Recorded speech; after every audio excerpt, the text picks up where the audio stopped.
amazing live stream. When we did our live stream last month, Christina had the amazing idea of doing a live pack along for Disney World because it's less than 2 weeks now until I go. So let's get going. This is a very weird setup, I'm very aware. I've realised I don't have anywhere in my house where I can really do a live stream. I'm just going to check this is actually working.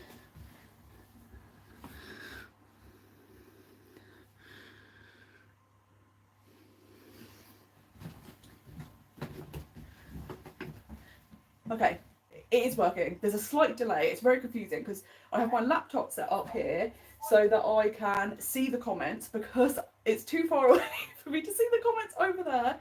So sorry for the shaky start, but yes, there's a lot of stuff.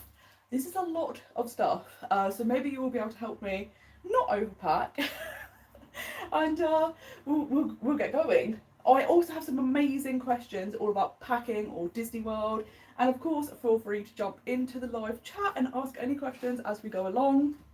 I've got stuff up here ready to pack. My suitcase is on the floor. I've also got some things in there that I will be pulling out to show you, but I thought maybe I would start with a question because it's a great question, and it was from Chris, and it is, what is the first thing you put into your case and what is the last thing? And this is really great because some things I already have in my case, stuff like cooling towels, so I just keep them in the case ready, but they are just there living their best lives. But what I typically would do first is pack clothing. There's a cat coming, be prepared. I always like to pack these first because it's the bulk of the packing. So I'm like, if I can get that all in, then I can fit everything else in around the clothes. And I would say the last things I pack are always like my phone and my charger. So like the electrical stuff, I charge it to the very last second before I leave the house. And then I pop it in the bag and head off. But I think that's a really great question because it is kind of like, what is the best place to start? Where do you start? But hi Marlene, it's lovely to see you. Hi Chris, lovely to see you, and thanks for popping in before we go meet Karen. I hope you have a wonderful time together. Hi, I'm going to ask, because I keep wondering if I'm going to mispronounce your name. Do I pronounce your name Anea? Do let me know if I'm mispronouncing that, because I hate the idea of saying it wrong, so please forgive me if it's wrong, but let me know in the chat. Hi Rachel, lovely to see you, thanks for joining. I feel like I've got too many clothes, but what I have done, I will also show you later. I've got my little insane spreadsheet, so I can tick things off as I go along. One of the things I'm going to do with the clothing, which was also a fantastic question, was, let me check who it was from, because I want to make sure I'm name checking everyone.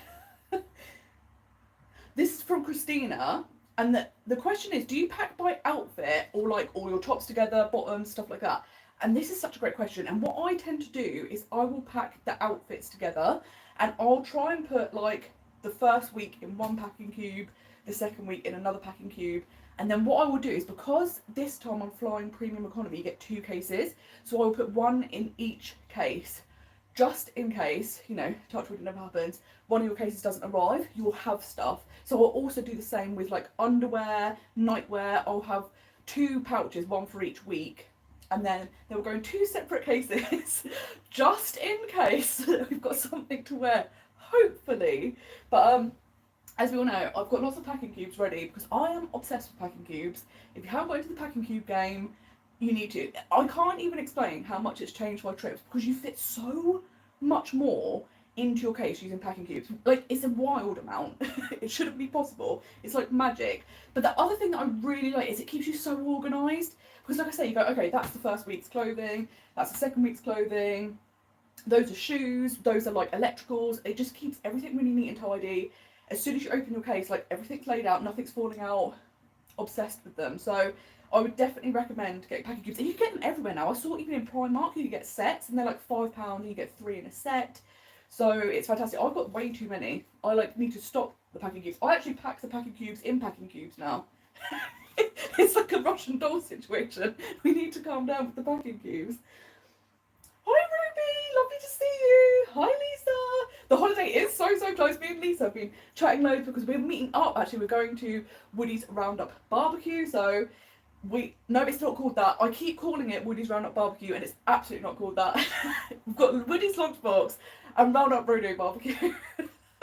And yeah, because we're all going around the same time, it's very exciting because we're like, oh my god, like tomorrow she's gonna be booking the multi-pass, so it's really exciting that we're all like, oh, it's happening now, so I can't wait. Oh, I love this. It's a nickname, perfect. So I could call you Anea, you could call you Anna. That is absolutely perfect. I'm very sorry if there's a cat speeding around. Coco's very excited because this is actually a room that doesn't get used much in my house. I kind of use it as a guest room, but I have a guest maybe twice a year. So what I do want to do in the long term is kind of turn this more into an office space, a filming space. So I want to repaint these like grey, purpley walls and like make it a bit more bright, a bit more me. This feels very miserable, this room. It's not very my personality. I don't know why I painted this colour. But at the moment it is chaotic. Obviously all the packing stuff's chaotic. That corner, I hope you can't see it on camera, but I'm currently decluttering the house. And in the process, I've cluttered the house even more. It's horrible, so we'll try and carry on. But let's start looking. I'm going to get my little spreadsheet up because one of the things that I've got on my packing spreadsheet is what I'm doing each day. So I've got my itinerary, and that lets me know what clothes need to go in which packing queue, which is perfect. So I have to kind of search through everything, so I do apologise. But what I have been trying to do is I've already put the clothes in like their sets. So this is a dress, so that's not a very good example.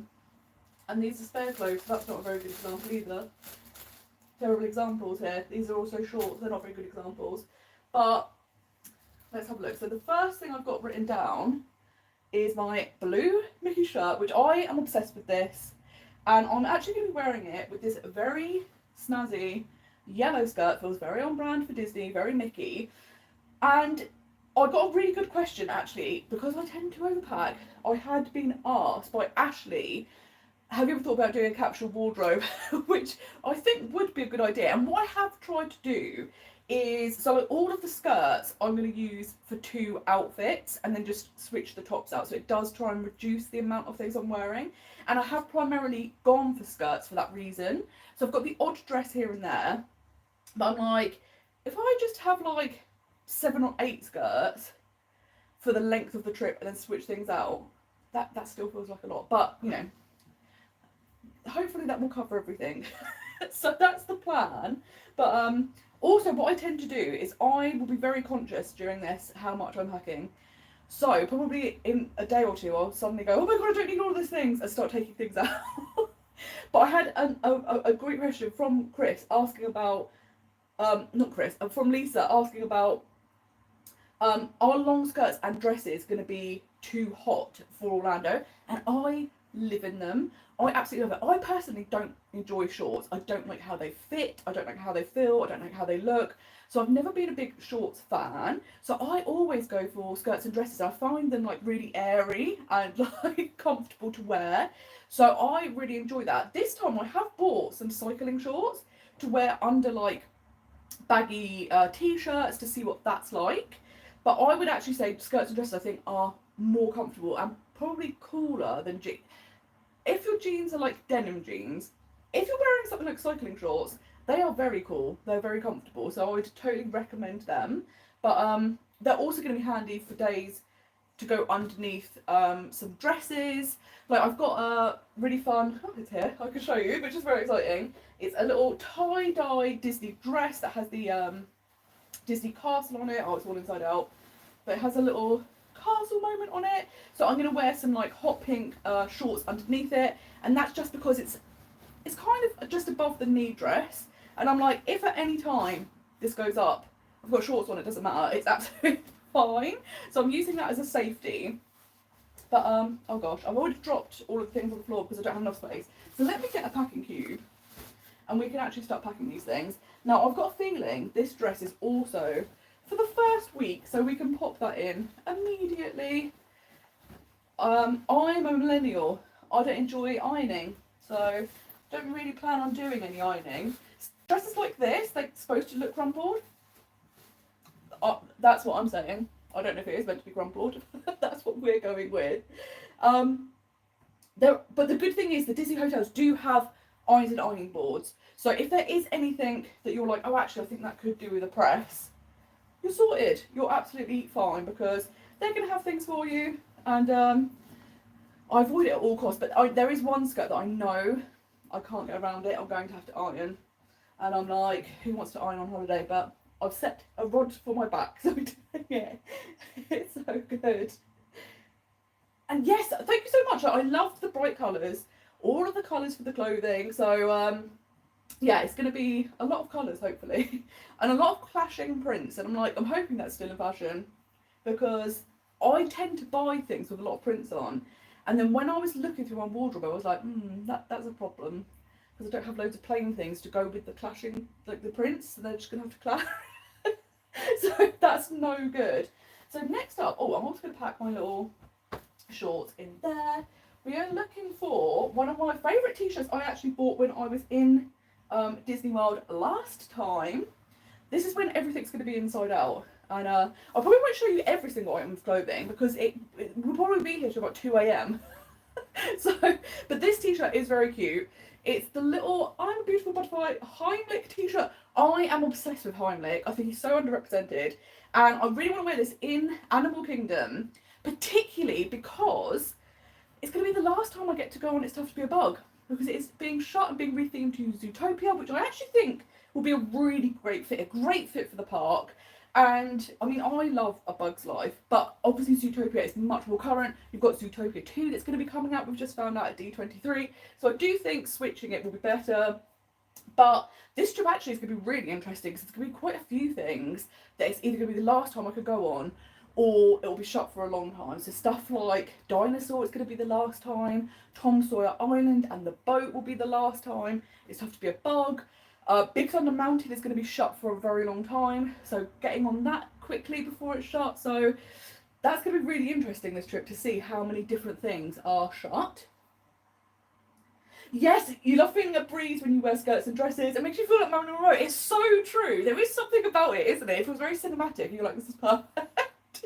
And they just feel so cool. So I'm a big fan of a dress or a skirt because I'm like, it's the way forward. It's absolutely the way forward.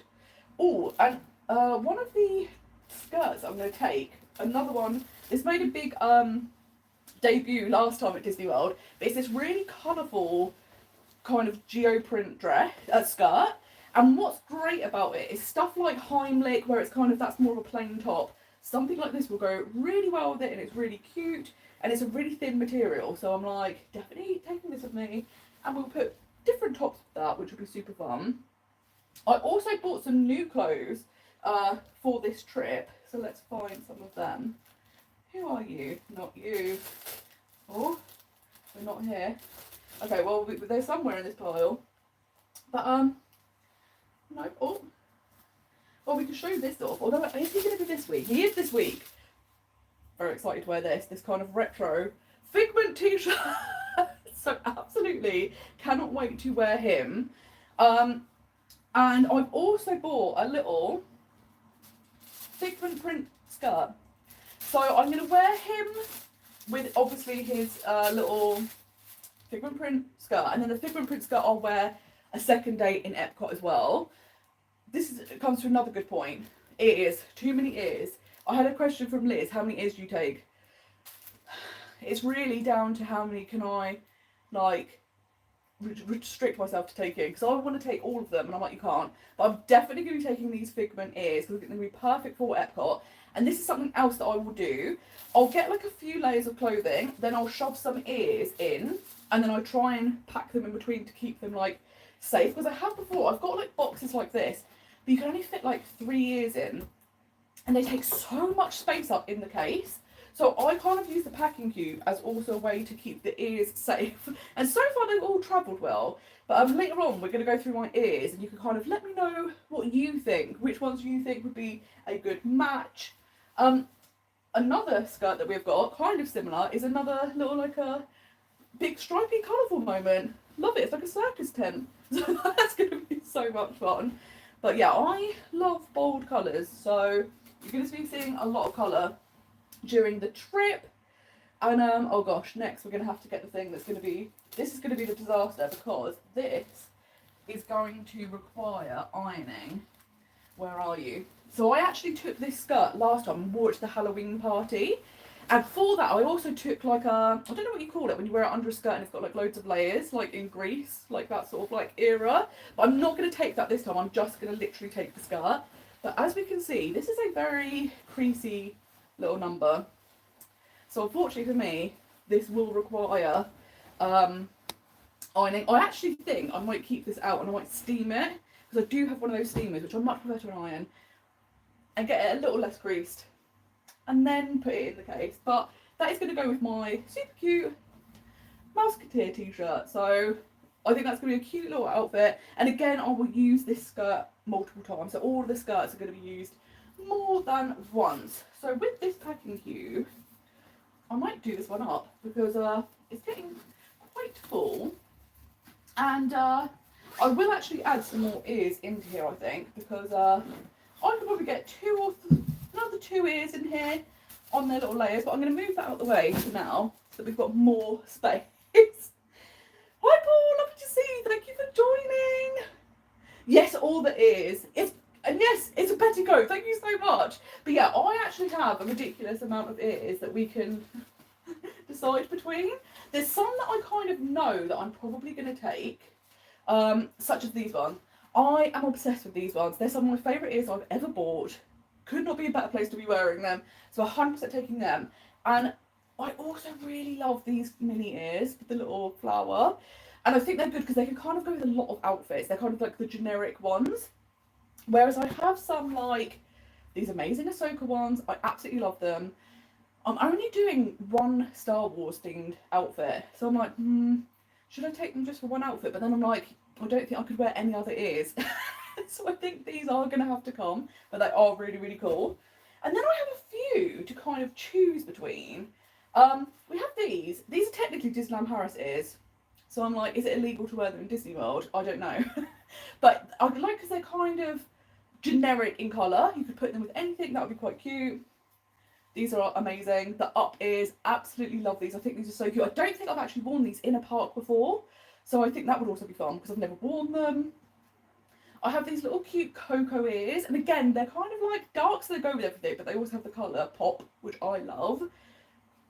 These ears, these actually glow in the dark, which is amazing because I have them like in my bedroom. So every night when I turn the light off, they glow, which is amazing. And they can be really fun for Hollywood studios. And then I also have these loungefly ones, which have always been my go-to ones, which are like the ones that are shining like a balloon. And again, I think that's a really fun effect, but kind of goes with everything. So it's hard to know what to take because I obviously can't take all these ears because that would be insane. But I could probably take 5 pairs, 6 pairs, something like that. If I could get 3 in each packing cube, we'll say 6. And I'll most likely buy some when I'm out there because I do love ears. So there's obviously that option as well. Let's have a little look. So I am going to Disney World in 13 days time now, which is very exciting. Like, it's one of those things you booked it. I booked this last May when the offer went on sale. So you've been waiting for like 15, 16 months and it feels so far away.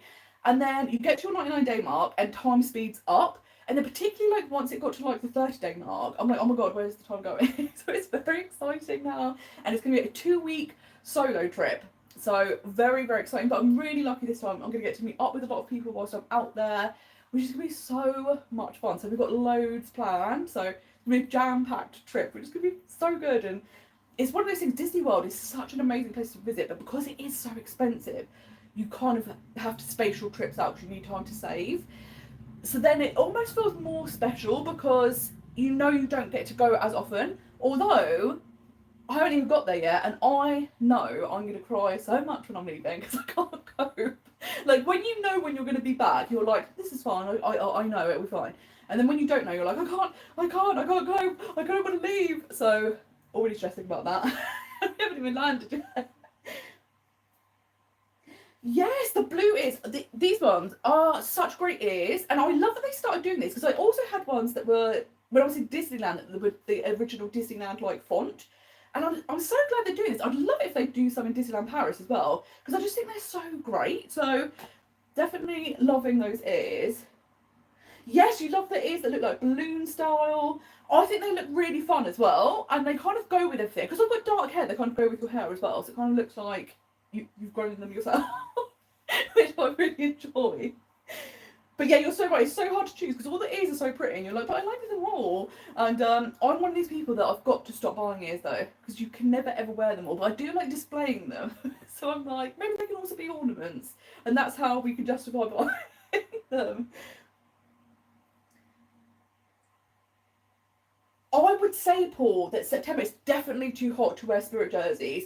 Because this is something I've got an amazing Hocus Pocus spirit jersey. It's all like tie dye and it's like purple and black and it's amazing. But in September it's unbelievably hot. Most days are like 35 upwards, which is unreal. So the thinner the clothing, the better. And yeah, it's such a shame because spirit jerseys are so amazing. And they sell so many of them, but I'm like, realistically, you can only wear them maybe like December or January in Florida, and mostly probably in the evenings. In the daytime, I'll probably still be too warm. So it is always funny how the merchandise, you're like, I can't really wear this. Because I have seen some of the Halloween merchandise for this year, and again, they've got amazing spirit jerseys, but I'm like, oh, there's no way I could wear it because it's so hot. Something I have heard, and I'm like, I hope this is a vicious rumour, is people were saying that this summer when they've been visiting, it feels like the air conditioning has been turned down. And I'm like, please don't, because I need it to be very cold indoors, because it's lovely to, even though, well, when you're outside it's very warm, but you're never outside that long particularly, because a lot of the queues are indoors, shops, restaurants, stuff like that. So you have access to air conditioning everywhere you go. So I've got everything crossed that maybe they haven't turned it down, because I very much need that. That would be amazing. But let's have a little look at week 2. Because, okay, we can actually move on to our little Mandalorian outfit. So I've actually got a Mandalorian print skirt, which I think is going to be so fun. And then I've bought a little Mandalorian t-shirt.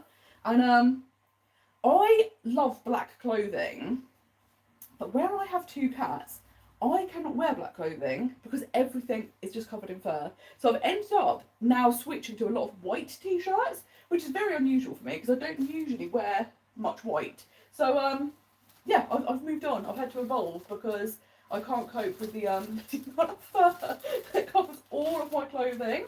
But let's move this stuff out of the way and start our next packing cube. But what do you like when you're packing your outfits? Do you like to theme them to what you're doing, the parks, or do you just like to go for what's comfortable, particularly when it's super hot in Orlando? Because it is too much. It is too much, and especially like, you know, if you're from countries that you're not used to it being that hot all the time, it is a shock the first couple of days. But then I actually find it easier to deal with the Florida heat than the UK heat. But I think that is because you can go into the air conditioning. Whereas here it's like, well, you're just going to get hotter and hotter and hotter until you eventually collapse, and it's horrible. But I also have this like retro Disneyland t-shirt, and I think that is also going to go with the geoprint skirt that I had earlier. So the good thing is some of those skirts, they're in one packing cube, but they will be used in another week as well, which is good. What else do we have in here that we need to pack next? Oh, we can pack.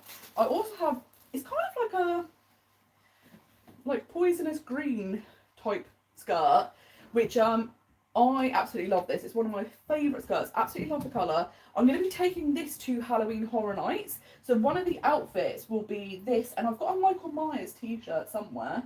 Let's see where Michael Myers has gone. Here he is. And I got this when I went to Universal last time, and I was like, I'm gonna get it. I'm getting it. I'm so excited to go to Halloween Horror Nights. And then of course I didn't get to go. So I'm gonna take him so that this time I can wear him. Although there isn't a Halloween house, so I'm like, okay, but I think it'll be super cute. And this also is meant to glow in the dark, but I haven't been able to test that out. So let's see if it does. And hopefully maybe that'll be like some sort of protection. I won't get followed by the scare actors, but probably that won't happen. I'm very worried about, but very excited for the Quiet Place house, because from what they've said, it sounds like, unlike the other houses, which are really loud, this one's going to be silent, and if you make a noise, then the actors come for you, just like in the film, and I'm like, I'm going to be personally victimised. This is not acceptable. I'm not going to cope. So, but I'm very, very lucky. I'm going to be meeting up with Shelby, who was on the podcast recently, and we had a little chat about Halloween Horror Nights. And Shelby goes, she has like the frequent fear pass where you could go all the time.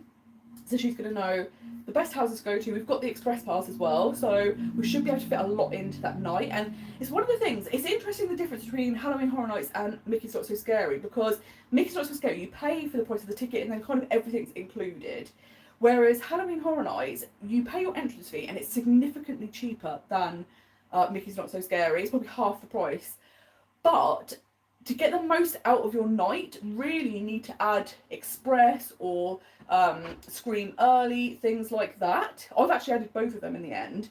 So now Halloween Horror Nights has worked out significantly more expensive than Mickey's Not So Scary. So it's interesting, the swings and roundabouts. Like, it's much cheaper to buy your just standard ticket if you want to have a good experience, because some of the queues can be like over 2 hours long to get into the houses. And they were saying if you don't do express and you don't do scream early, you'll maybe get 3 or 4 houses done. But obviously, you'll spend most of your night standing in queues. And I was like, that sounds no fun. So I was like, look, we're not doing Mickey's Not So Scary this year. So we'll put the extra money into Halloween Horror Nights and have the full shebang. And I love Mickey's Not So Scary. I absolutely think it's fantastic and worth going to. The only reason I'm not doing it this year is I went in 2018 and 2022. And then this year, like, the party's always exactly the same. And it's just that thing of like, do I want to pay out if I'm going to have the exact same experience? Or do I put a bit of extra money into Halloween Horror Nights? So that's what I ended up doing. But I'm pretty sure the next Halloween season I would go back to Mickey's Not So Scary. Oh, this is a good question. Budding has asked, where do you buy most of your t-shirts? So what I do, some of them are from like Primark. I am obsessed with Primark. It's absolutely ridiculous. But the stuff like the Mandalorian one, I got them on Etsy. So I will post in the description at the end in the video where I got them from, because they were actually a really reasonable price as well. And they had like hundreds and hundreds of designs. So it was a really, really nice place to shop. And I also get a lot of the clothes at Disney. And that's the thing, most of my spending money ends up being on clothes. And in my mind, I'm like, oh, it's justifiable then, because if I'm going to wear it a lot, if it's a $35 t-shirt, even if I wear it 10 times, that's $3.50. I'm going to wear it way more than the 10 times. So basically it's free. So just buy it. So that's another thing. I like to keep my cases a bit empty so that I have space for merch. And like I said, the good thing is, because I've got the 2 cases, all of the clothing and stuff like toiletries, I think will fit into the space of one case. But obviously, when I'm flying out there, I will split everything up just in case. And then in the other case, it'll be mostly stuff like shoes. So really, I should have at least one whole half of a suitcase empty. And what I like to do, I'll touch upon it now, but I've got all of my toiletries in this little bag already, because as I'm buying them, I just pop them in here. But what I also do is stuff like deodorant. I will have used this partly already, and then I'm going to take the rest to Florida so that when I am there, I can leave it behind, because there'll be basically none left. So then when I come back, there'll be way less weight, because this is at the moment really heavy. But loads of this will get left behind, which is good. So then you're saving weight that way, which is handy. And then you've got more space and weight to put in your case with all the souvenirs, which is great. Yes, Paul. So what I did is, for my Disney tickets, I bought the package where you got the hotel room and the Disney tickets together, because then I got the dining credits. So I'd always recommend doing that, because that's where you get the best deals, is if you buy the tickets and the hotel together in a package. And I've got $700 worth of dining credits. Next year they're going back to the dining plan. So if you do the tickets with the hotel, you get that in your package, and then you'll get the dining plan. And then for Halloween Horror Nights, what I did is I used attraction tickets, and always really like them, like amazing service, great prices. And I bought my base ticket with them, and then the add-ons like the Scream Early and the Express Pass, I actually bought via the Universal website. And the great thing is you can buy via that website. It's super easy. So That's really, really handy. But for the base tickets, it was actually cheaper to do it with attraction tickets.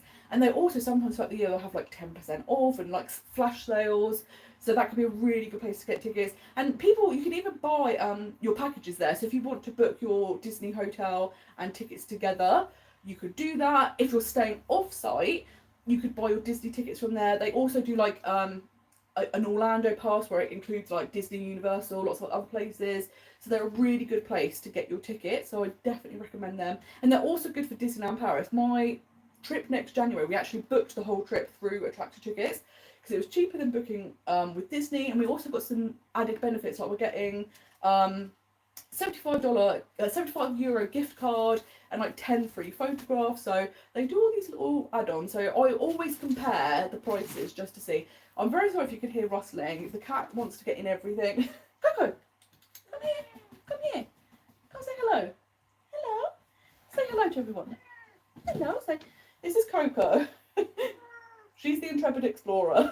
Jaffa might turn up later. Jaffa does have a little bed in here, so this is kind of Jaffa's bedroom.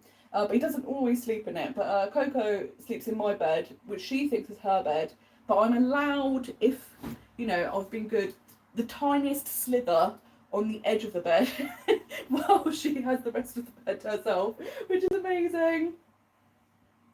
Oh, this is a great question. What is your must-buy Disney item when you get to Disney?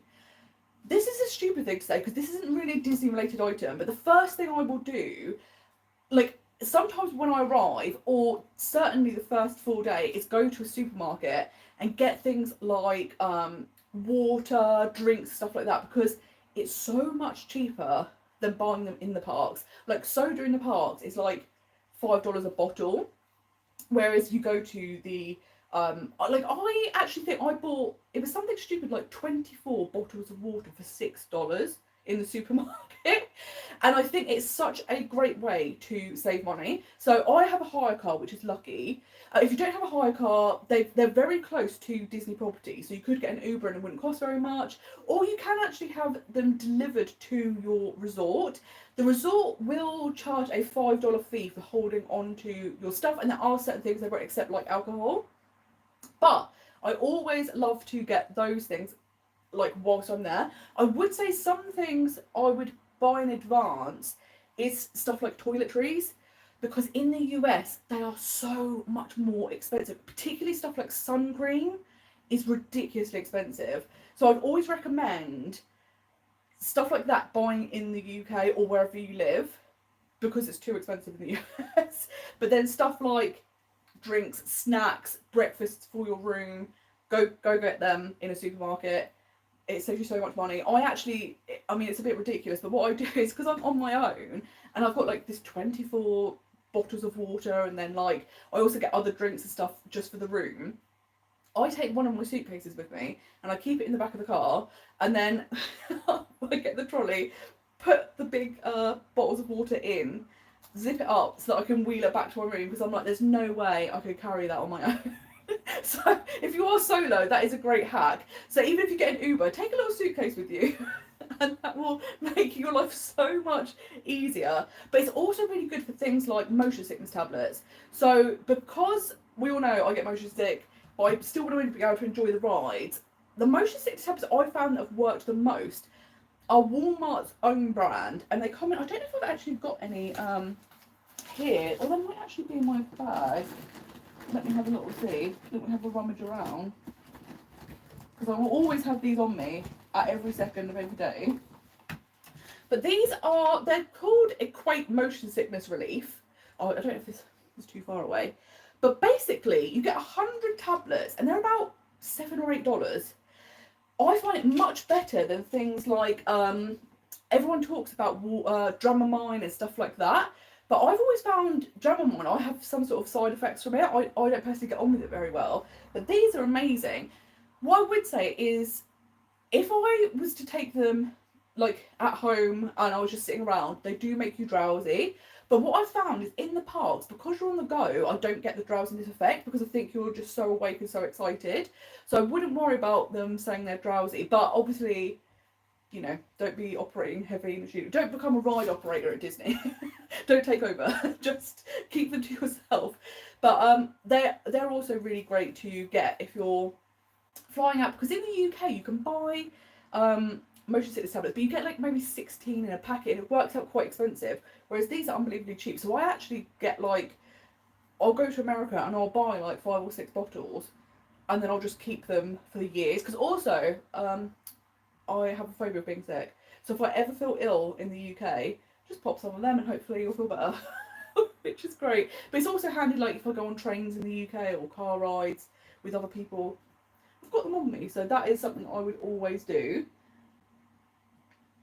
So my packing cubes, I actually got them off of Amazon. And I got ones, I've got like 2 main, I don't know if the brands are on them. This one's called Gonex, but they're pretty good. And then the other brand, I don't know if they've got the name on them, who are you? Ansio. But they were really cheap actually, and they each had maybe 5 or 6 different sizes. So you get like really big ones, they get gradually smaller. You also get, which is really handy, different types. So we get like really tiny ones, which are, these can be really good for stuff like electricals. So like putting all of your like cables, etc. in. And then you also have, if I put them somewhere else, let's have a little look. Sorry, Coco. I've got them in here somewhere, but they've got ones that are specifically for like shoes and things like that, which is really good. Okay, I think Coco sat on them, so we might have to avoid them. But something else I take with me are, this I just got in Primark, and basically it's for swimwear. So if you go to a water park or something like that, and you know it's going to be, your swimwear's going to be wet, you can put them in these little bags, and then it keeps them nice and dry. And it's also really handy if you're like going swimming the day before or the day that you're leaving, and then you know, oh, I don't, if it hasn't had enough time to dry, at least I could put them in here. It's not going to make everything else wet. And this was maybe like £4 in Primark, and you get 2 little pouches. So like one kind of feels like neoprene. I don't know if that's what that's actually called, but like kind of like wetsuit material. And yeah, I think they're really handy as well. So I'm loving that we've got all these little different things now that we can just pop in our cases and go. And when this is completely flat, it doesn't take up any space, which is really, really good. Let me move these out of the way. And I'm going to pop a few more things into the packing cube, just so that we can make some more space, really. But these are all cycling shorts. I also have some outfits for like days where I'm going to like a mall. Like I'm going to Boma for breakfast one day, so I'm going to wear this little, it's really comfortable yellow top. And then I have with it this little African print skirt, and I will also wear this on an Animal Kingdom day. And I'm going to Boma for breakfast, and then I'm basically having a lazy day, because that is the evening that I'm going to go to Halloween Horror Nights. So I was like, Halloween Horror Nights, I can enter from 3 PM and it's finished at 2 AM. I doubt I would get all the way to 2 AM, if I'm honest. But I was like, oh, I think that day I'm just going to have a really, really easy day, because where, you know, I'll probably leave my hotel about 2 PM to head over to Universal. So I'm like, okay, well, we'll just have a nice breakfast, and then maybe I'll do like a resort tour or something like that, and just hang out at the resort. But I also have this little cute Mickey shirt, which is so fun, and it's just a nice little basic shirt. And I think this is going to go with the red skirt. So loving that we're getting multiple uses out of the things. I'm also taking this with me as a backup. It's an orange bird print skirt. I haven't actually got any outfits that need to go with it. So I'm like, do I take it or not? But I bought it specifically for the trip, and I was like, it's really cute. But I'm like, do I need it? Probably not. But I've also got a Max t-shirt from a Goofy movie, which is very fun. I've got this top, which I actually think I'm probably going to take this out. I absolutely love it. But when I bought it, I thought it was a t-shirt, but it's more like toweling type of material. So it's kind of thick. So this might be something that I keep out of the case for now, because I think this is going to be too hot. And to be fair, it was one of those tops that I've put in as a backup. So I have like maybe 1 or 2 tops that if for whatever reason something else I don't like, or it gets dirty or something, I don't know, I'll have a few backups. So one of my backup tops is this Busy Getting Disney t-shirt. I actually got this in the outlet store back in like 2018. And that's something else I would highly recommend. Like the outlet store, I have heard it's not as good now, but they do often have things in there that they're still selling in the parks for full price, but you're getting significantly cheaper, particularly when it comes stuff to like lounge fly bags and things like that. So you could get these. This t-shirt was about $7. Like, it's unbelievably cheap. So I would definitely head there. They've got one on Vineland, which is my personal favourite one. They've also got one on International Drive near Universal. I don't like that one as much, but maybe it's just I'm used to the Vineland one more. But I like the layout of Vineland more as well. I just prefer it. But something I'm going to take, although I'm not going to the Halloween party, but I think this could be pretty fun. I should have turned all these things inside out before we started filming, so I do apologise. But it is this super fun Hocus Pocus print dress. I don't know if we can see this. Oh, I've covered the cat. But I am obsessed with this, and I am doing the fireworks dessert party one night, and this material is a little bit thicker. So I was like, do you know what? I wanted to wear something different for that party. I was thinking of doing the tie-dye dress, but the tie-dye dress is just really cool, and I was like, that's going to be much better in the daytime. So I was like, do you know what? I know it's not a fireworks party for the Halloween party, but I'll wear that in the spirit of Halloween, because everything will be spooky, and then I'll get to wear it, which will be super fun as well. Oh, with the packing cubes, it's hard to know, because I would say most packing cubes come in sets, so you don't tend to get them where they'll go like they're all large, they're all medium, they're all small. They tend to come in a set where there'll be like 5 different sizes, and I actually think that's really good, because it's stuff like, so for example, you know, I didn't think you'd be very interested in seeing all my underwear, so I've already packed that. So like I've got all like socks, underwear, bras, chub rub shorts, everything in this size, which is much smaller.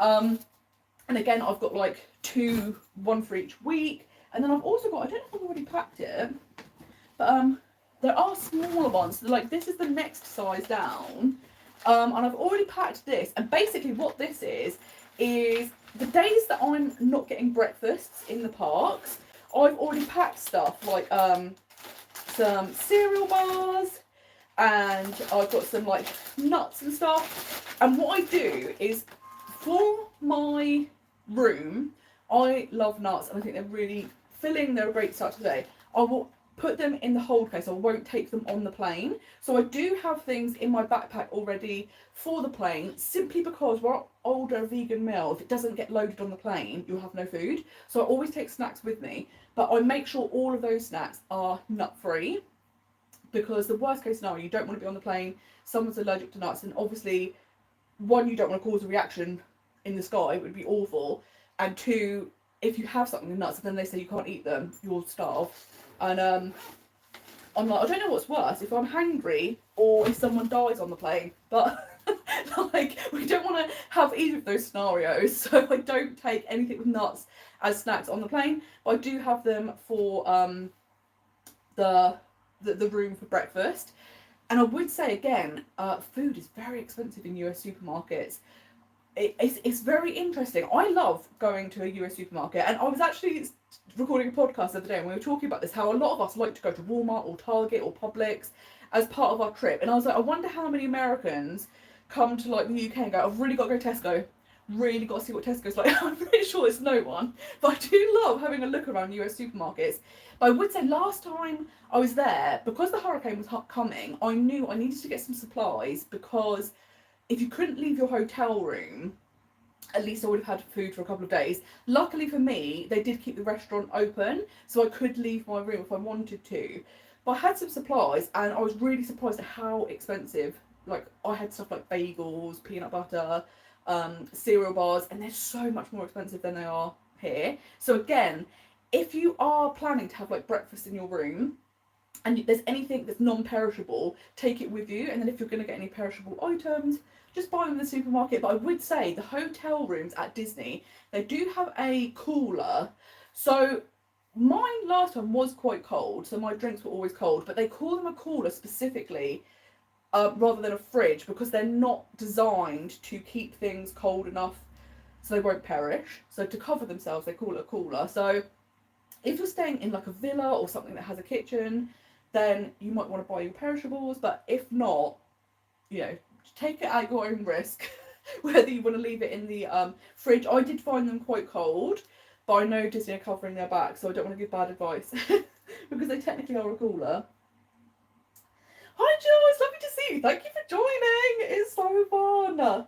And hi Leslie, all the way from Kentucky. Very exciting that we're going global with the live stream, which is amazing. Yes, it is so true that packing does get you excited because you know your trip's so close at this point, so it's just the best feeling. It's so good. Hi Anne-Marie, how are you doing? Thank you for joining us. Oh, Leslie has said she loves going to the grocery store in the UK. Here we have so many vegan options and they're much cheaper than in the US. That's such a good point because I definitely find like you're very spoiled when you visit the UK or like if you live here because it's so easy to get things. And somewhere else, like when I was in Germany last year, again, it was amazing. Like I kept going to supermarkets there as well because they had so many vegan options and it was fantastic. And yeah, we're very lucky that all supermarkets you can find stuff now, which is perfect. So, and it's always nice, isn't it? Like the one thing I have been thinking about is what are things that are like vegan snacks that I can get in the US that I can't get here. And I'm desperate to try the Reese's peanut butter cups, the vegan version. And I've also heard they do the Lindt balls. They've got the vegan ones. So I'm going to be on the lookout for these things. But if there's any other vegan snacks you think I should get to bring back to the UK, please let me know because it's hard to research and find out what you should be buying. So any suggestions I would love to know. But yeah, let's try and get through all the rest of this. Oh, this is another skirt that I don't have a specific outfit for. It's this super fun, like Sally print skirt. And I think that could go with a lot of things, which would be amazing. The only thing I will say, these skirts are so cute. They're like a really nice length. They're stretchy, they're comfortable, but they are unbelievably thin. So what's good is where I've got the shorts that I can put underneath. The good thing about cycling shorts is obviously they're thicker than something like chop rob shorts because chop rob shorts are a bit more like tight texture, like stocking texture. So I probably wouldn't wear them underneath this because it would still be see-through. But at least with the shorts, it will be kind of thicker, which is good. And I have also, like a Nana, I don't even know if they still sell these, but I am an old person. I've also bought a slip with me, which 80-year-old women used to wear underneath their skirts. But I've also bought a slip, so I can put it underneath, and it should make it less see-through. It's showing my age. This I'm very excited for. Oh, this is the other thing I was going to wear with the yellow skirt that I showed earlier. I got this ages ago on the Disney Store sale, but it is this super cute Snow White top. And I've never had the chance to wear it yet. So I'm going to do kind of like a Snow White bound. So I'm going to wear the little yellow skirt and this little top. And I'm thinking of wearing it in Epcot and trying to meet Snow White in the Germany Pavilion. So I think that would be a really cute moment. And I don't tend to do bounds that much. So this will be really fun because it's kind of like dipping your toe into it. And yeah, this t-shirt was absolutely perfect for that. So I was like, well done, the Disney Store, for having that in the sale. And again, I think it was about £7. I love a bargain, so that's kind of how I justify things. I'm like, look, if it was cheap, it's fine. It's absolutely acceptable. It's not a problem. This is another t-shirt that I'm so excited to wear. I've got this little Hercules, like a 90s retro kind of like cartoon style. This again, Etsy, like amazing for all these like fun prints. Although interestingly, so when I actually started Most Magical Guides, I started out selling templates on Etsy. And I don't have any copyrighted images, animation, anything. It was just literally like my planning templates now. But obviously it says like itinerary planner for Disney World or whatever. And Etsy were like, that's copyright infringement, like you can't sell them. And I was like, I mean, Disney World is a copyrighted name, but it's also a destination. So I was like, what's the kind of the rules about this? But the thing that is difficult is obviously there are lots of people selling stuff that is actually copyrighted on Etsy. So it's interesting that they came for me, and basically I had to stop selling on Etsy. But the flip side of that is that my friends, because I'd spent months and months and months making, because I'd also done these like ebooks that were like guidebooks, and it was all about the vegan food and stuff like that. And I was so upset because I put so much time into it. And my friends actually said, well, if you've got all this tips and advice and that's what you're wanting to pass on, start a YouTube channel. So it's actually to them that we started this, which is very exciting, and it's been the best. So it's one of those things. I sometimes think when something happens in life, it feels awful at the time, but then like another door opens and you're like, oh, I've just been put in a different direction, and it's perfect. So speaking of copyrighted images, I've got this one as well, which I cannot wait to wear. And these are going to go with those kind of like super colourful, like stripy skirts, because you've got to have all the colours. They're amazing. I might shut this packing cube, it's getting a bit full now. And then I've got one tiny little packing cube, because I've only got a few more items of clothing. But what's great is the fact that you can fit like, so if you've got like a week's worth of clothing, that's like 7 tops and maybe 3 or 4 skirts, or maybe like some dresses as well. So the fact that they all fit in here, and it's not actually full, like, so I will be able to fit some more ears in to keep them safe, is amazing to me. So much space. But let's show you the final bits of clothing. This I'm very excited for. I actually got this when I went to Disneyland Paris last year, and it was Halloween season. And it's this super fun Halloween Mickey shirt, which I cannot wait to wear. It's going to be so much fun. And I love tie-dye, so this was like the dream. And I haven't had the chance to wear it, so this is going to be perfect. I've also got a little, I suppose this is kind of like a bound, even though it wasn't intentional, but a little mini skirt, dress. And this is such a thin material. It's so comfortable. And originally I was thinking I wasn't going to take it, but then I wore it recently when it was really hot here, and it was so comfy. I was like, immediately need to pack that, because it has to happen. I've also got already packed in this little cube all of my nightwear. I actually bought some new nightwear. Oh, it's still got the tag on it. Get rid of that. I got some like little Marie nightwear from Primark, so that's going to be really comfy. I've also got a little dress for the flight home, and I've got something that's got sleeves, just because I find planes can sometimes be really, really cold, and particularly like when you're flying home, if I'm really, really cold, I can't sleep. So I was like, okay, this will be quite good, because it'll kind of be like, it's not thick, but it'll give you a little bit of coverage if necessary. So I think that'll be really good for the flight home. And then one of my favourite t-shirts that I will always take with me whenever I go to Disney World, and I love actually the reactions you get when you're wearing it, is my Captain EO top. I loved Captain EO. I don't know if you ever had the opportunity to see it, but it was this amazing 3D film that starred Michael Jackson, Sigourney Weaver. It was made, George Lucas was involved. It was Francis Ford Coppola who directed it. Like, it was amazing. It was actually the first 3D film ever made, and it was like 20-25 minutes. It used to be in Epcot, and they did have it at Disneyland Paris for a while. It was actually the first film I ever saw in 3D, and it was when 3D was proper. So like you had stuff like coming towards your face, and you were like, ah. And I was obsessed with it. Absolutely loved it, and I wore it last time when I was in Epcot, and so many people were like, oh my god, I love Captain EO. We had like a little conversation, and I've even seen people.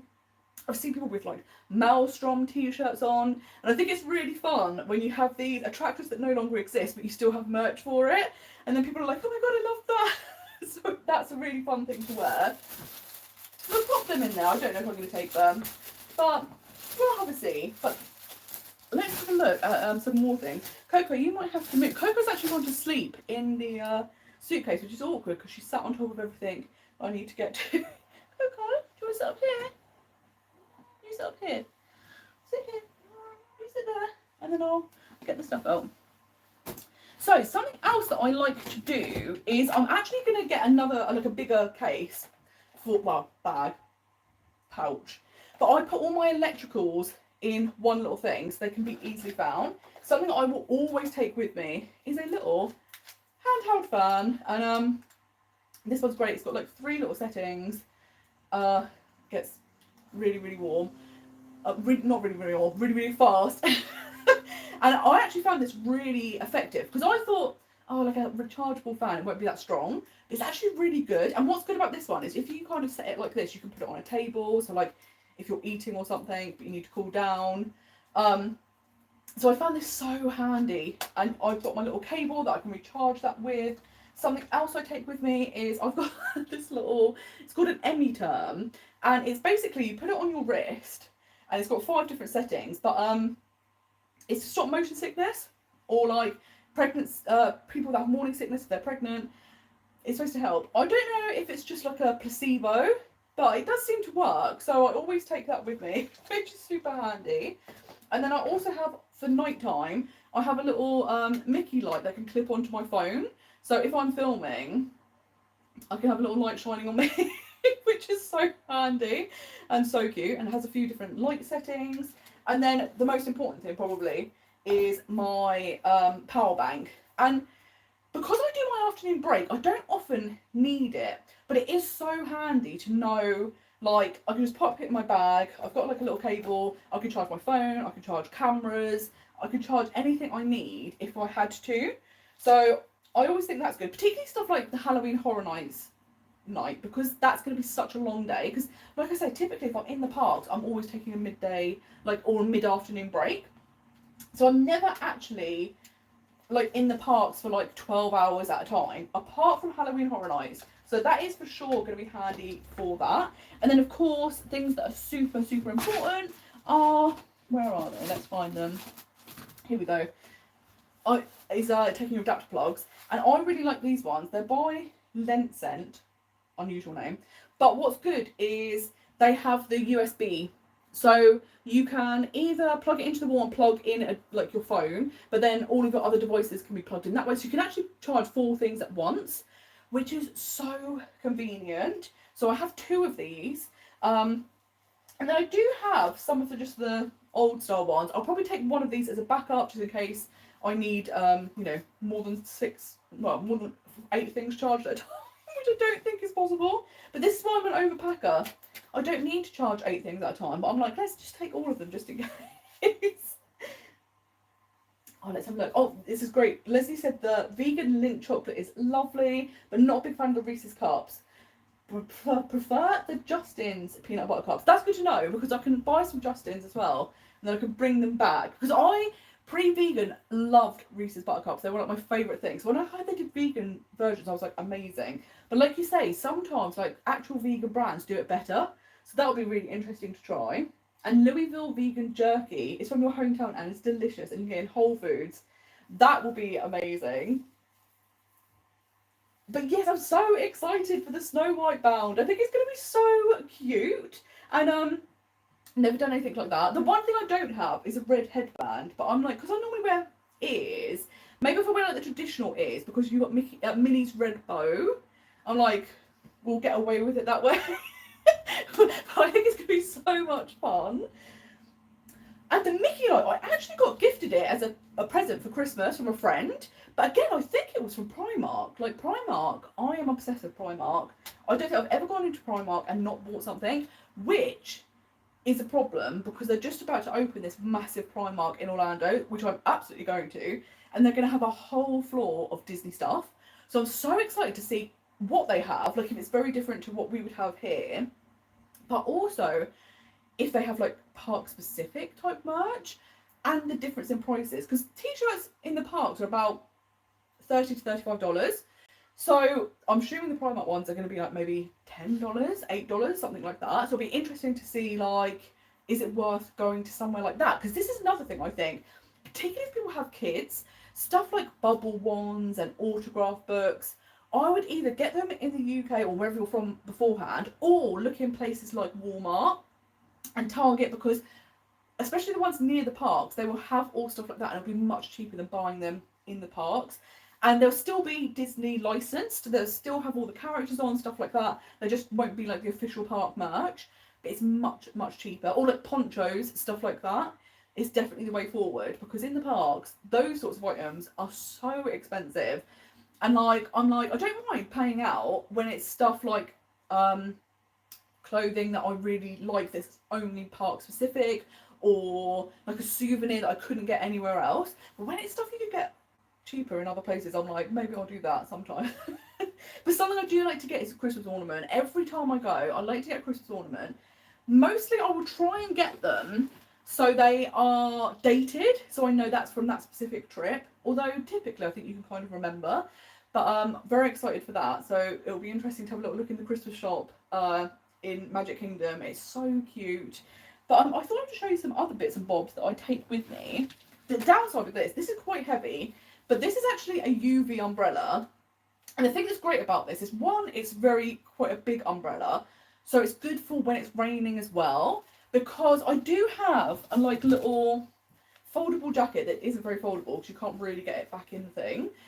And I do have a Harry Potter poncho, which is amazing because it's like the robes. So when you're wearing it, it looks like you're wearing the Harry Potter robes. But I'm like, would it be illegal to wear Harry Potter robes in Disney?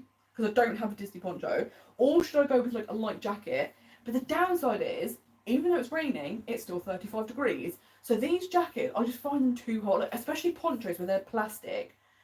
Unbelievably hot. This is one of those kind of, it's supposed to keep you cool even though it's a raincoat, whereas I would say it's probably more of a shower-proof coat. Like, I think you would get wet wearing this. I don't think it's going to protect you from getting wet, if I'm honest.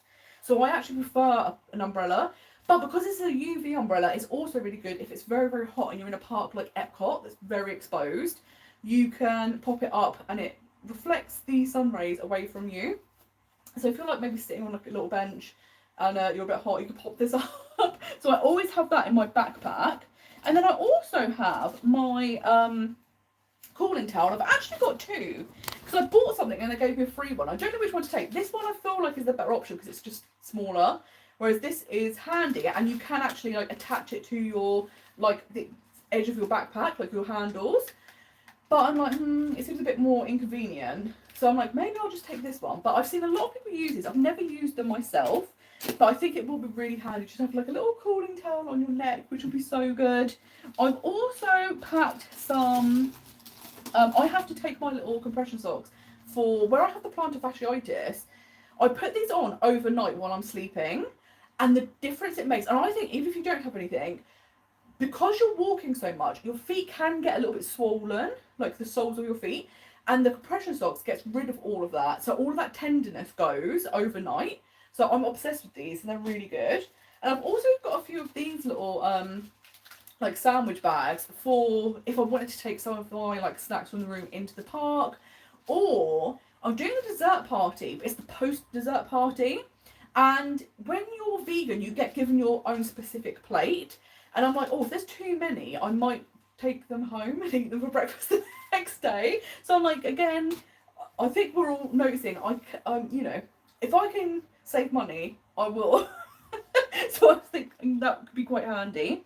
The other things I've got that I don't know what I'm going to take is for Halloween Horror Nights. I don't know whether to take my backpack, which I would normally have with me because I can have my bottle of water, etc., etc. But with Universal, obviously, the rides, you can't take bags on, you have to put everything in lockers. And actually, my backpack, I have to pay because it's too big. So I'm like, oh, do I just take a small bag? I don't think I'm probably going to do any rides. I would like to do Gringotts if possible. But I'm like, oh, do I take a little bag like this that I can just put over me and it actually fits quite a lot in? Or do I take this, which is such a fun bag, and it's got a little bit more structure. Maybe if it was to rain, this would be a better option because, you know, it's kind of waterproof, I suppose. But also, if there's an evening, like I'm going to a restaurant, I don't want to take my backpack, this could be a good option because it'll be kind of a bit snazzy. So I'm like, maybe this is the better option. And what I will do is if I take a bag like this where you don't want it to get squashed, I will put stuff like packing cubes, etc., etc. Not packing cubes, like if I was to take this, I would keep this in here so that it would keep the shape of the bag. So I'll stuff that with things. So one, you've got more things you can fit into your bag, but also the bag itself will retain its shape, which would be really, really good. And something else I always take with me is my ridiculously large 1 litre water bottle. And it does feel silly taking such a big bottle, but I can't even tell you, some days by like 10 o'clock it's all gone. because it is so hot. But you can refill it, which is really good. Like I said, I'll get water from the supermarket and then I'll just fill it up each day, take it with me, and then when you get the refillable water in like the quick service, when you get the free water, I'll tend to do it because when you use the actual like water fountains, the water doesn't always taste the best. But if I do need to do that sometimes, it's absolutely safe to drink. It's not gonna make you ill or anything, but it just doesn't taste the best, especially because you're not used to it. I've bought these little like squash things, so I can pop this in my backpack, and it will just give it a bit of flavour. So if I do need to use the water fountains, I will be covered. But like the toiletries, I've got all my usual stuff, like you would take like sun cream, stuff like that. I've also got with me, something I like to do is I bring a little face mask, because on the flight when it's so dry, the air, the first morning I always put a little face mask and just feel a bit more like a human. So I'm like, that would be really nice. I'm also bringing a little bit of washing up liquid with me for stuff like my reusable water bottle, things like that. I've also got, what have we got? I've brought some, I like to use these little things where you kind of put your own products in, because with my hair, if I use like the ones in the hotel, sometimes my hair reacts badly to it. So I kind of bring my own shampoo, conditioner and just put them in these. So they're like super easy to reuse again. I've also got from, let me see if I can find it. There's too many things in here. I've got a lot of like toner, moisturiser, a lot of different sun creams. So I've got like the normal one that you would spread on. I've got one that's like you can pop in your backpack, so it's always on you, but it's smaller. I've got an after sun, and then I'm sure it's in here somewhere. But I do have like a little bug spray, but it's actually not bug spray. It's supposed to be something that, oh, here it is. It's by Avon. It's called Skin So Soft, and it's supposed to just make your skin feel nicer. It's like an oil. But interestingly, there's an ingredient in it or a scent in it that mosquitoes and stuff just don't enjoy. I get bitten so badly by mosquitoes. They must just love my blood type, whatever it is. So this is really, really helpful because it doesn't have that strong smell like if you were to use DEET or something like that. It makes your skin feel good, and it just helps the bugs stay away, but it's kind of like a more natural remedy, which is going to be fantastic.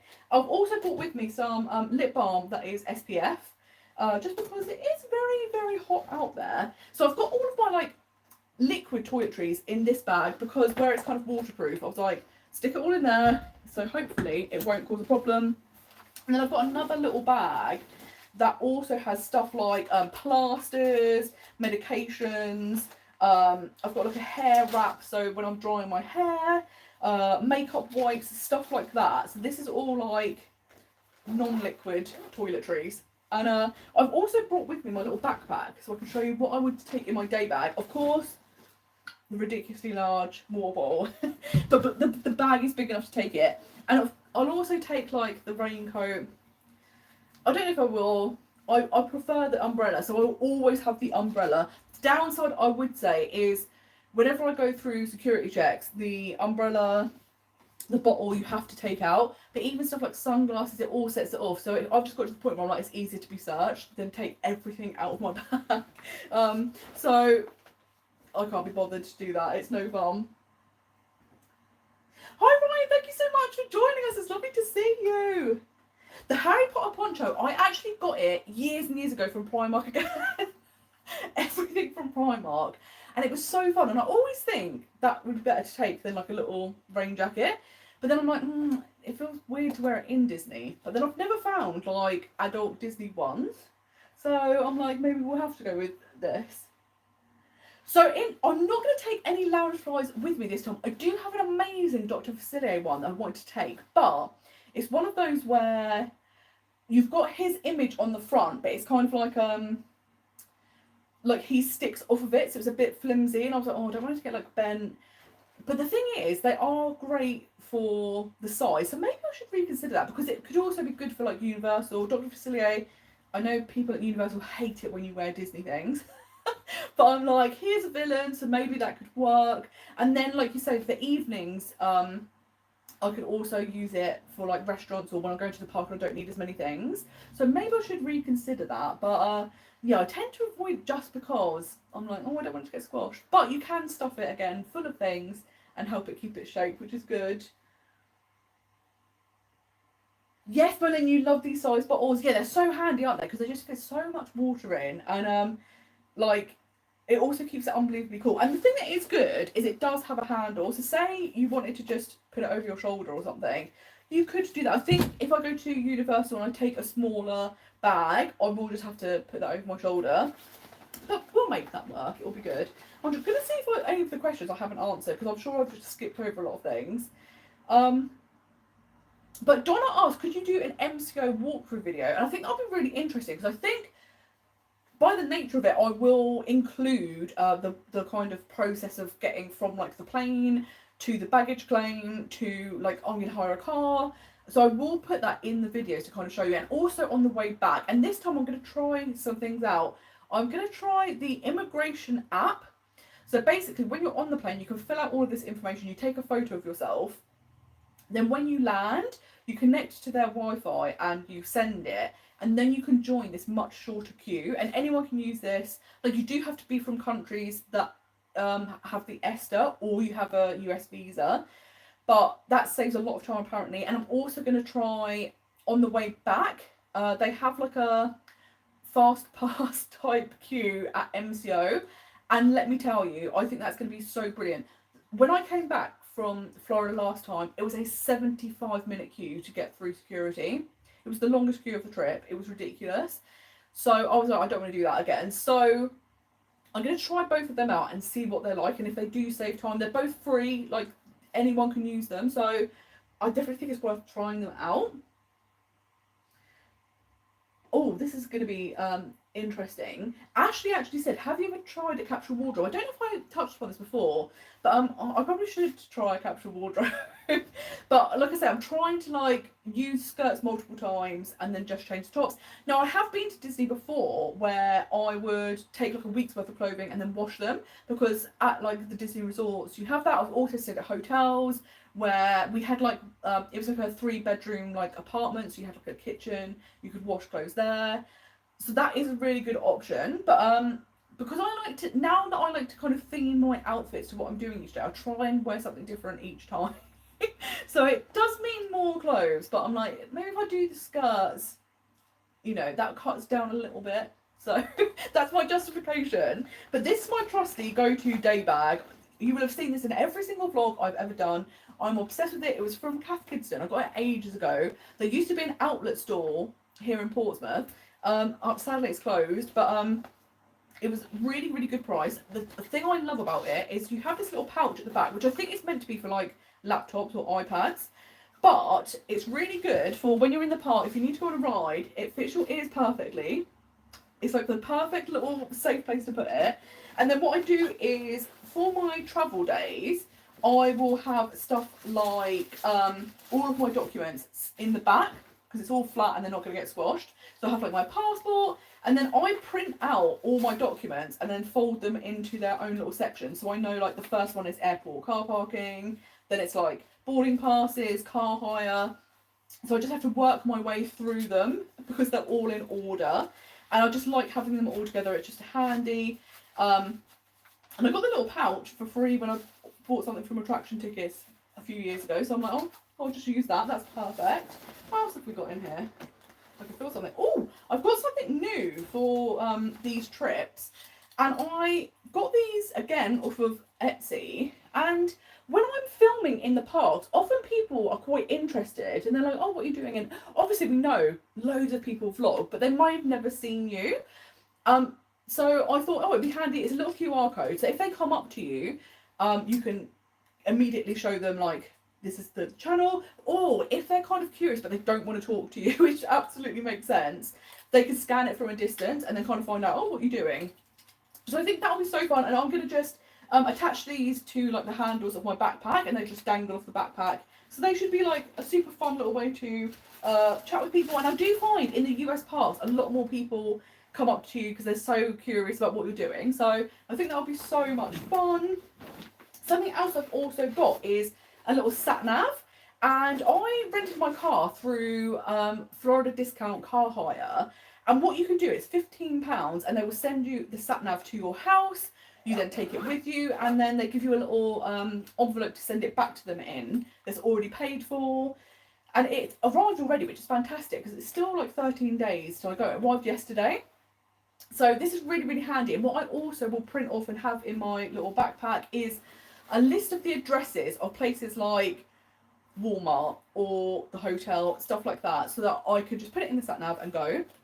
And something else that's really important that I do is because I've got the car hire, my car has to be taken back with a full tank of gas. So what I do is, again, I'm coming across very cheap, so I will put that out there. But I don't like buying it at the airport because they double the price of the gas at the airport. So what I do is the junction before the airport, there's a few gas stations that charge you just a normal price because they're just in a normal neighbourhood. So I've also got the addresses of those gas stations so I can pull off there, fill up, and then it's literally like a 2-minute drive to the airport, so it'd still be full when you arrive.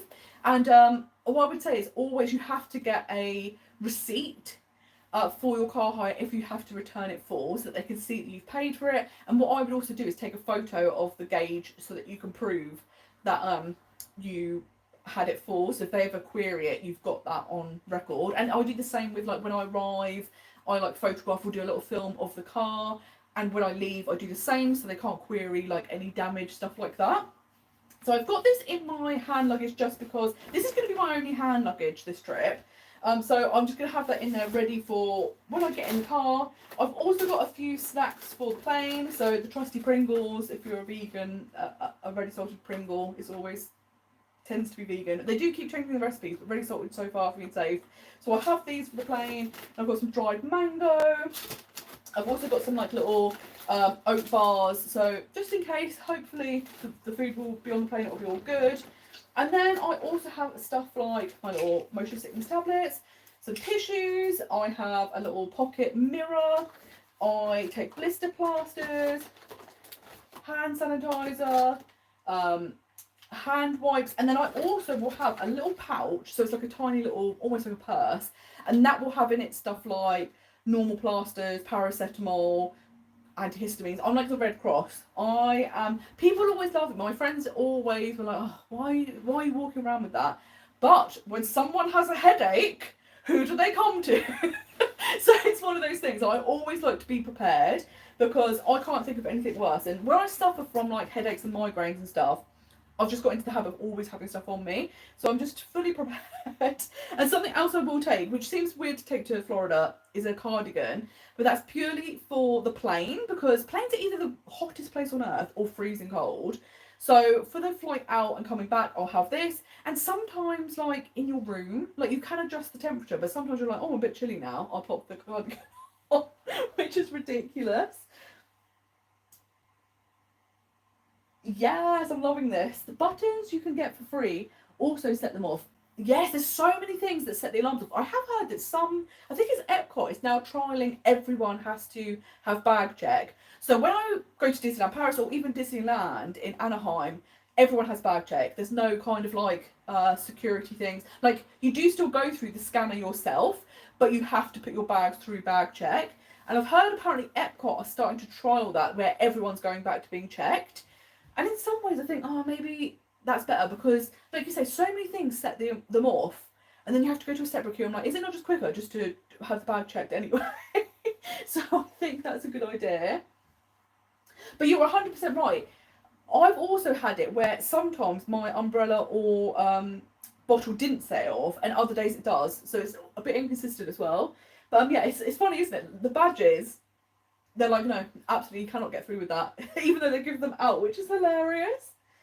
Oh, it's so exciting, I'm going on the 3rd. That is so, so close. I love that there's quite a few of us here at the moment that are going within the next couple of weeks or so, which is going to be so good. And if you are ever in the parks and spot me, do come and say hello, because I absolutely love getting to meet people in person. It's such a joy to kind of put a face to a name and It's the most fun. So if you do spot me, do come and say hello. And I love that actually quite a lot of people are going there this September, which is going to be so good.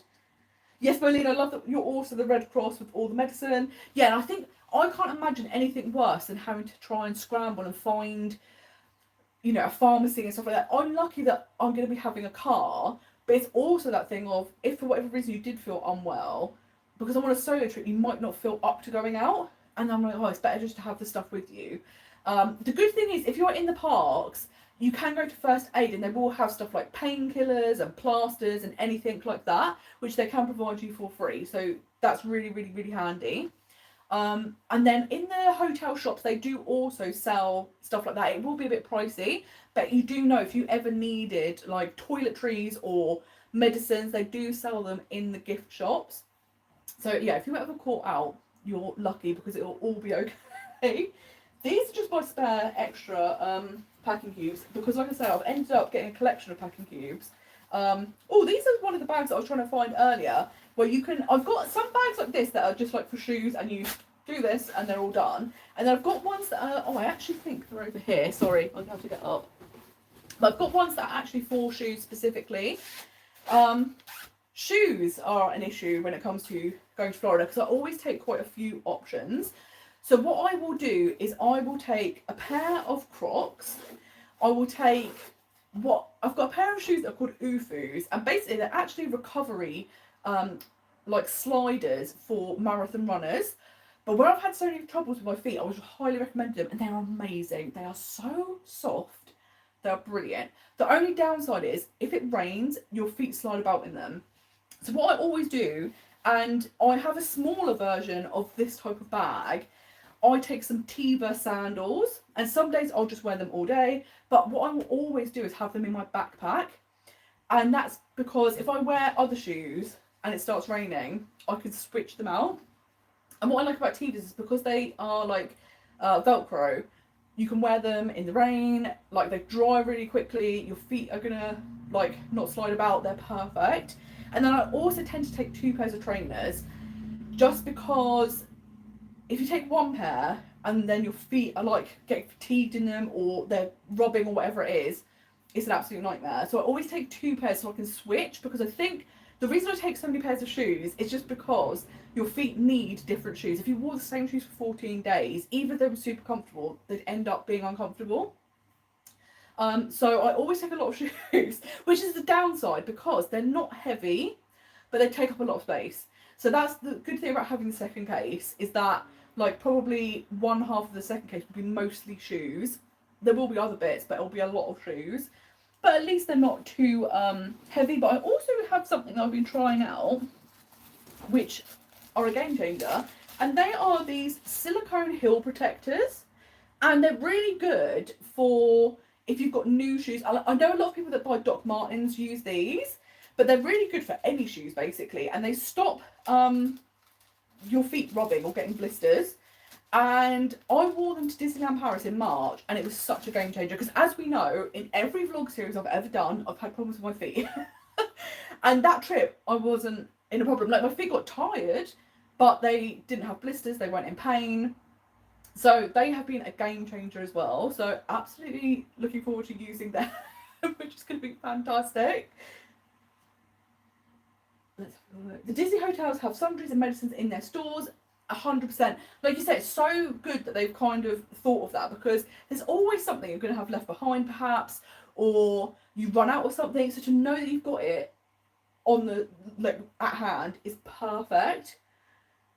But yes, you're so right. Disneyland Paris, they don't tend to do that so much, and it is that difficult thing of you then need to go to a supermarket or a pharmacy, and then you have to basically get the train. It's only one stop, but it is that hassle of thinking, I need to go and get medicine, so I'm gonna have to leave the parks, get on a train, go to a shop, and then come back. So yeah, it's interesting Disneyland Paris don't do that more often, because I think it would help people. I don't know if the train station, if any of those like little convenience stores have a few bits and bobs when it comes to medicine, because I've never really looked.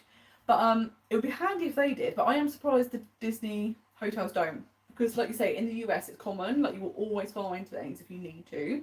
But I always have my packing list. So one of the things that I have on my website is the Disney World packing list. And I always use it for myself. So it's like every single thing you could possibly need. And the good thing is, like, some of them you won't need. So like on my packing list on my website, it has stuff for like if you've got kids or babies, and obviously I don't, so I don't need to use that section. But it's so handy to have a list of this is everything you could ever possibly need if you're going to Orlando, and then you can customize it to yourself, which is so handy. But I suppose we could dive into the craziness of the spreadsheets. I don't know how well this is going to come up because I don't know if the screen's going to show up on this screen, and I won't be able to see because I'm looking at my laptop to look at that screen. So we'll just see how it goes. But I have a lot of different things, so we'll talk them through. This is my spreadsheet. I love a spreadsheet. I am obsessed with the planning. And like I say, one of the things that got me thinking about making planning templates was how do I, like, this is like a brain dump for me. And then the planning templates are a simplified version. So you've got all the information you need, but it doesn't look like something a serial killer's come up with. So basically, I have a little Excel spreadsheet. The first page is always, I will go through my wardrobe and write down every single thing that I think I could take with me. So it might be because it's Disney themed, or, you know, like, oh, that'll be nice to wear, you know, at Animal Kingdom, whatever it is. And then that way I know what to select from. And then I colour code it. So stuff that I've worn before, I've put in green. Stuff that I haven't worn before but I'm keen to wear, I've put in blue. And then the white is just other stuff that I have that I can mix and match. So I try not to take too many things I've worn before, but inevitably I will be. So hopefully I'll style them a bit differently. Then I also have a page where it's all the pairings. So what I will do is go for, like, oh, the blue Mickey shirt, for example. What skirts do I have that would go with that? Because obviously each skirt I want to use twice, but there'll be some skirts that could go with almost every outfit, but there'll be only some t-shirts that could only go with that, if that makes sense. So I'm like, this helps me work out what would be good to go with each other. Then I also do one based on park. So like, like Snow White, I want to do that in Epcot because you can meet Snow White. So I'll try and work out my outfits based on the park. And that's great because it helps me narrow down what to wear, because I will literally put like every single option I could have. And then this is now the simplified version where I'm like, no, those are the ones I'm going to wear. But I don't think a lot of people go into this level of detail. I don't think it's normal. You absolutely don't need to do it. You can just go and enjoy yourself and wear whatever clothes you want. But I just really like theming the outfits. So I've gone fully in. And what I also then do is write what my itinerary is. So I know what I'm doing each day. And that also helps me because something like the Halloween Horror Nights day, I'll need 2 outfits for that day because I'll have my daytime outfit and then my nighttime outfit. So I will also split them up so I know how many outfits I need and like what I'm doing that day, where I'm going. And I also have a more detailed itinerary one.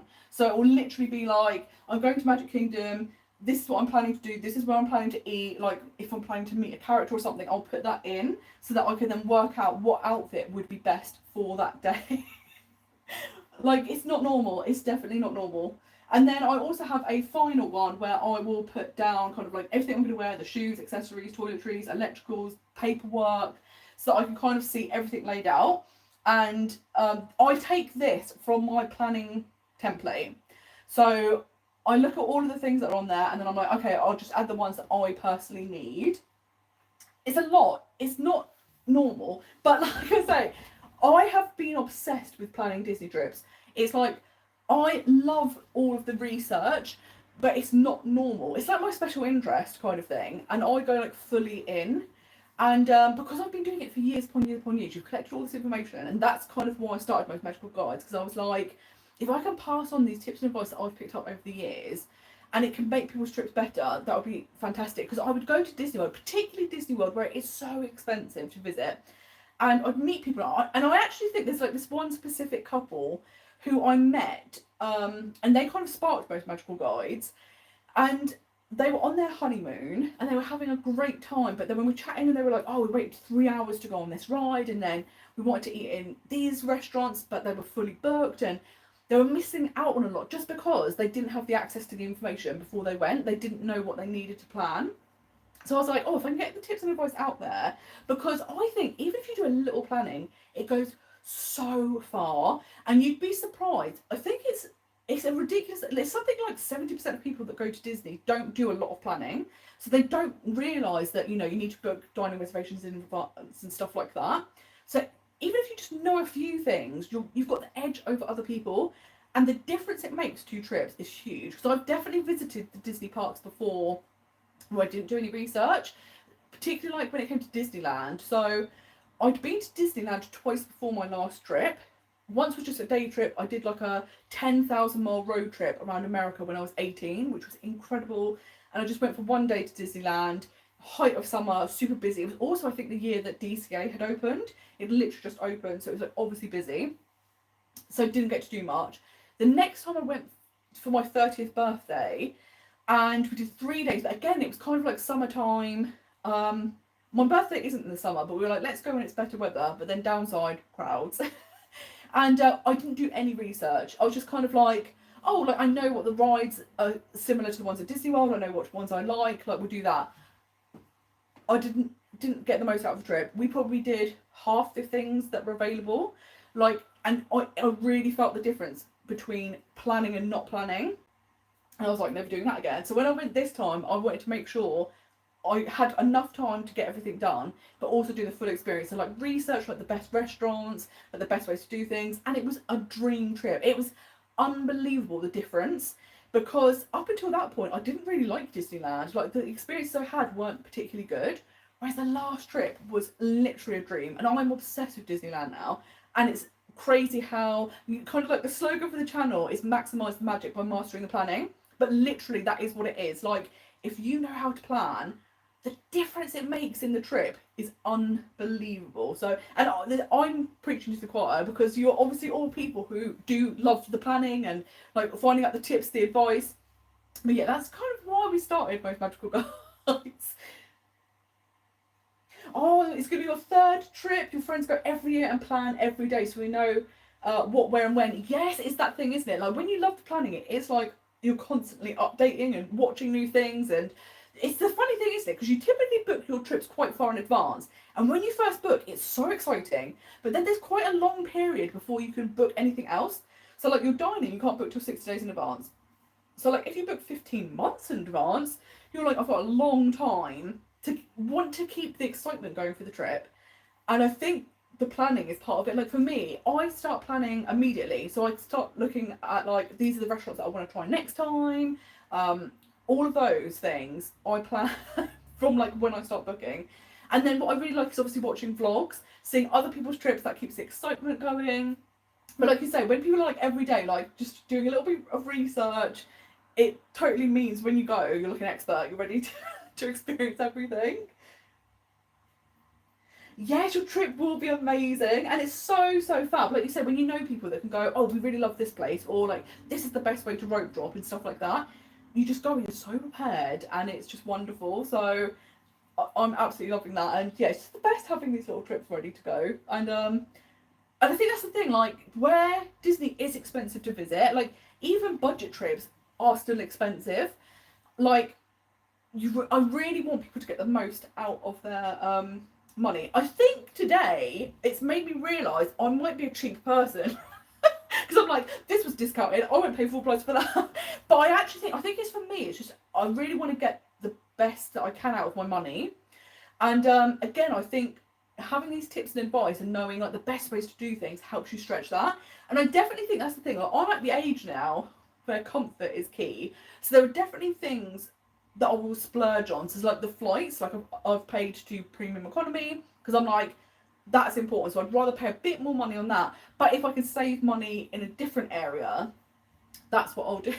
But yeah, I keep going, this was discounted, this was cheap, oh, you can get this for free. And I'm like, am I tight with money? Which I don't think I am. I definitely don't go with the mindset of like, oh, I'm not going to spend any money. Like I definitely budget to know, particularly like the dining's so big for me, and that is a large part of my budget. So I will always know, like I will look up all of the restaurants, which there are 400 restaurants. So like probably every 3 months I will go through every single menu just to see if there's any updates, changes.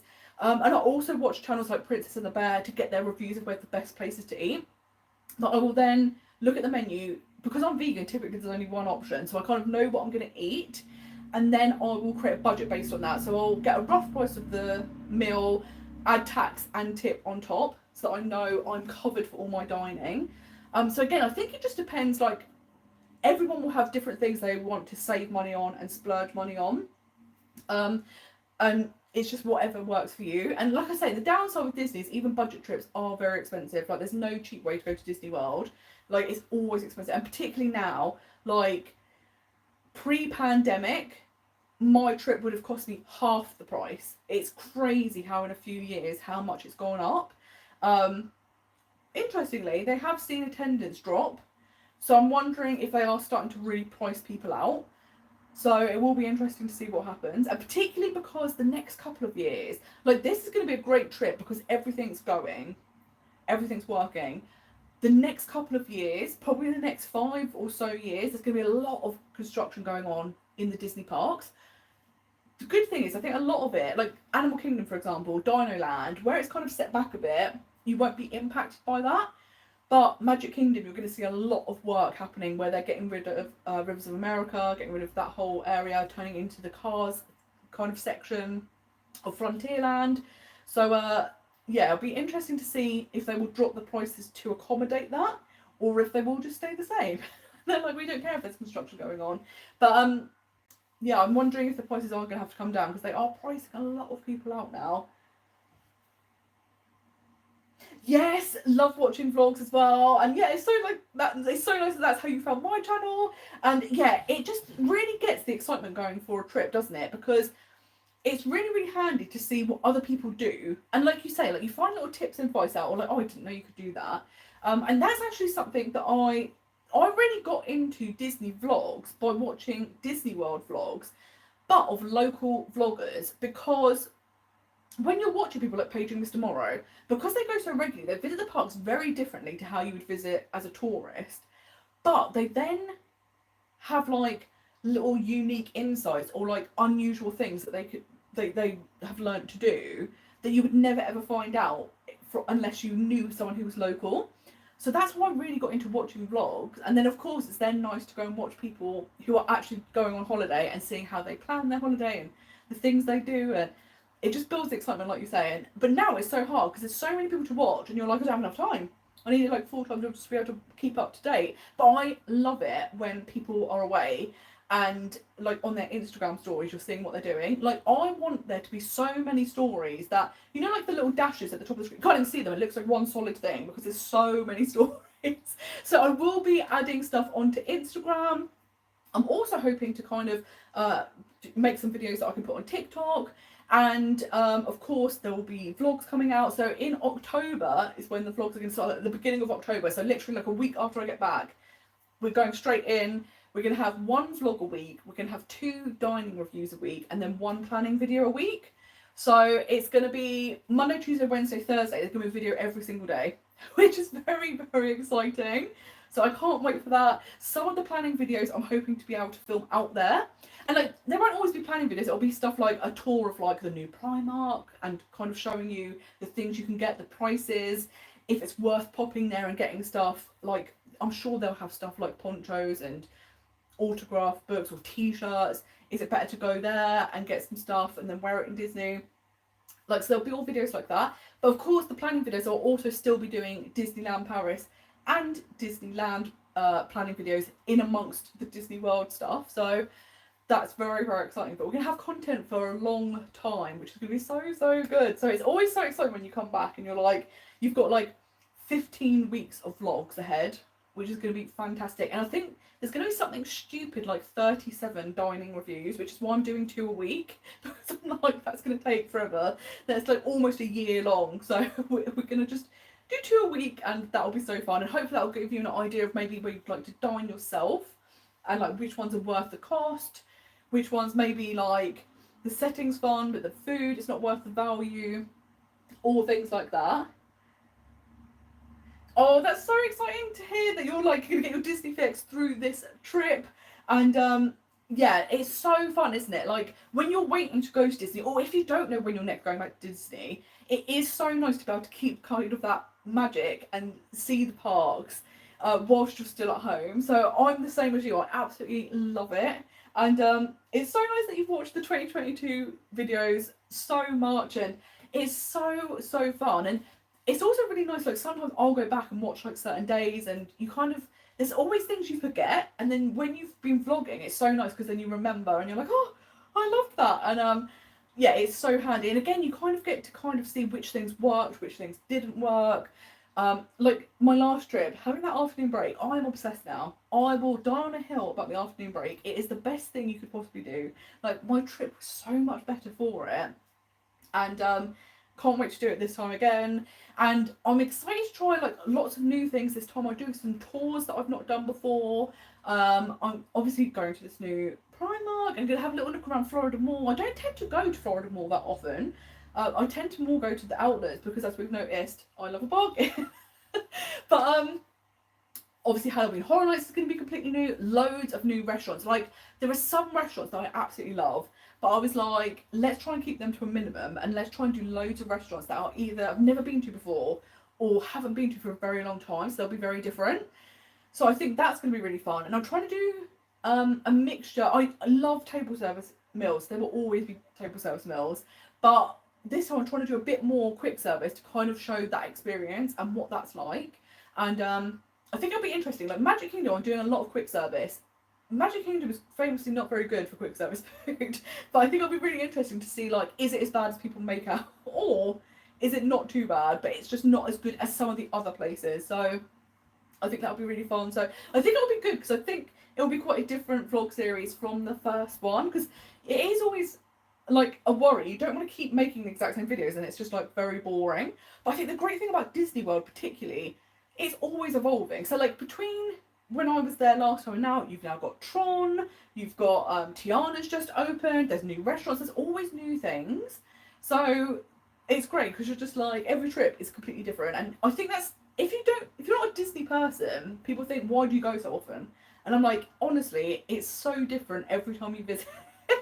And same, even like Disneyland Paris, Disneyland, like whenever you go, you're like, this is a completely different holiday. It's amazing. So I'm always impressed with that. Hi Jean, it's so lovely to see you. Thank you for joining us.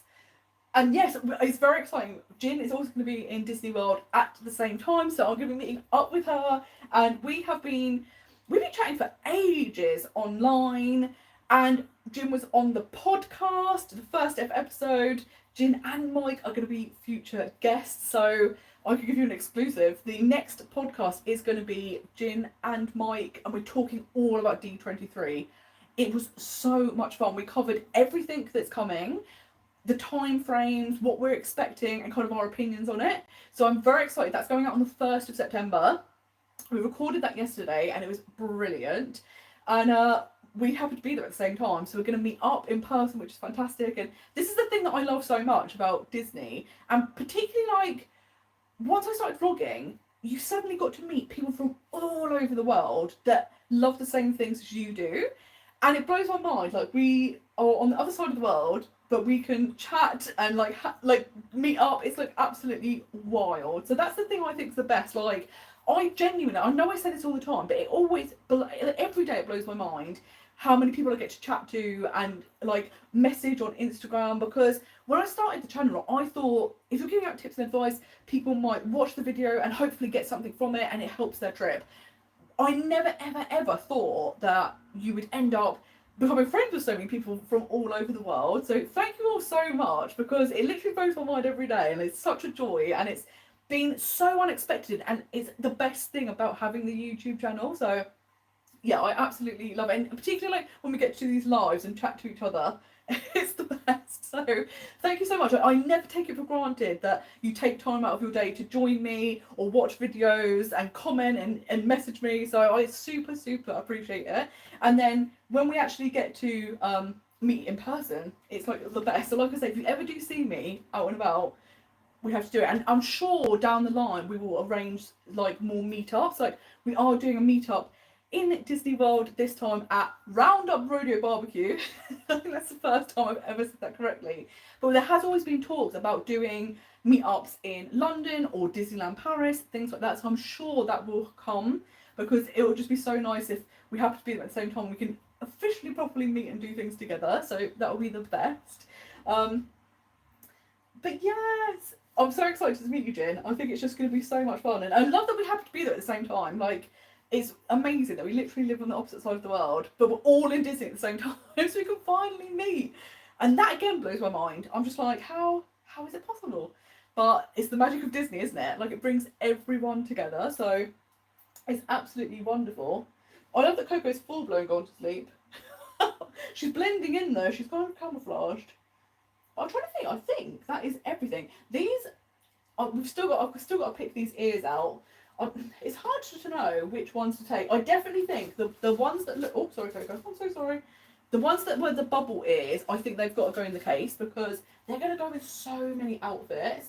I'm kind of leaning towards these ears because they'll be great for Animal Kingdom, but also I think they're just fun in general, and I love the colours. But then I'm like, do I want Tower of Terror ears because they're very fun and they light up? But I'm trying to think, what outfits would they go with? Because I kind of do think you have to have ears that will go with multiple outfits, apart from the Star Wars ones, which I'm absolutely taking, even though I'm going to wear them once. Like, there's literally no point for them. But I do actually have these other ears that I haven't mentioned. I've never worn these, and they're very cute. Like, Disney had a collection a few years ago where they had, every month it was a different ride. So you would have ears, you would have backpacks, Mickey or Minnie had outfits that were themed to them. And I've got these really cute It's a Small World ears, and I've never worn them. And I'm like, do I keep them as like a collector's item, or do I actually wear them like a normal person? And sorry, it's not It's a Small. This is the Carousel. I do have It's a Small World. I've also got Haunted Mansion, Dumbo. I've got like a few, but some of them have like, so Haunted Mansion, for example, has like a top hat, and I think that would get really squashed in the case. But something like this, I'm like, oh, this could be really cute for like Magic Kingdom days. But I'm like, do I want to keep taking more and more ears, or do I go, look, you've got like 5 ears, calm down. But it's the hard choices, isn't it? These are the problems when you go to Disney. How many ears do you take is a very big problem. Oh, I love that. Jin said she's very jealous of my ear collection. This isn't something I would like to do, actually. Is when I turn this room into like a studio, I'd quite like to maybe like hang on the wall or display them in some sort of way. Because at the moment I've got like a little, it's like a wire basket, and they hang on the edge of that, and it's really cool because actually you can fit a lot on there, which is fantastic.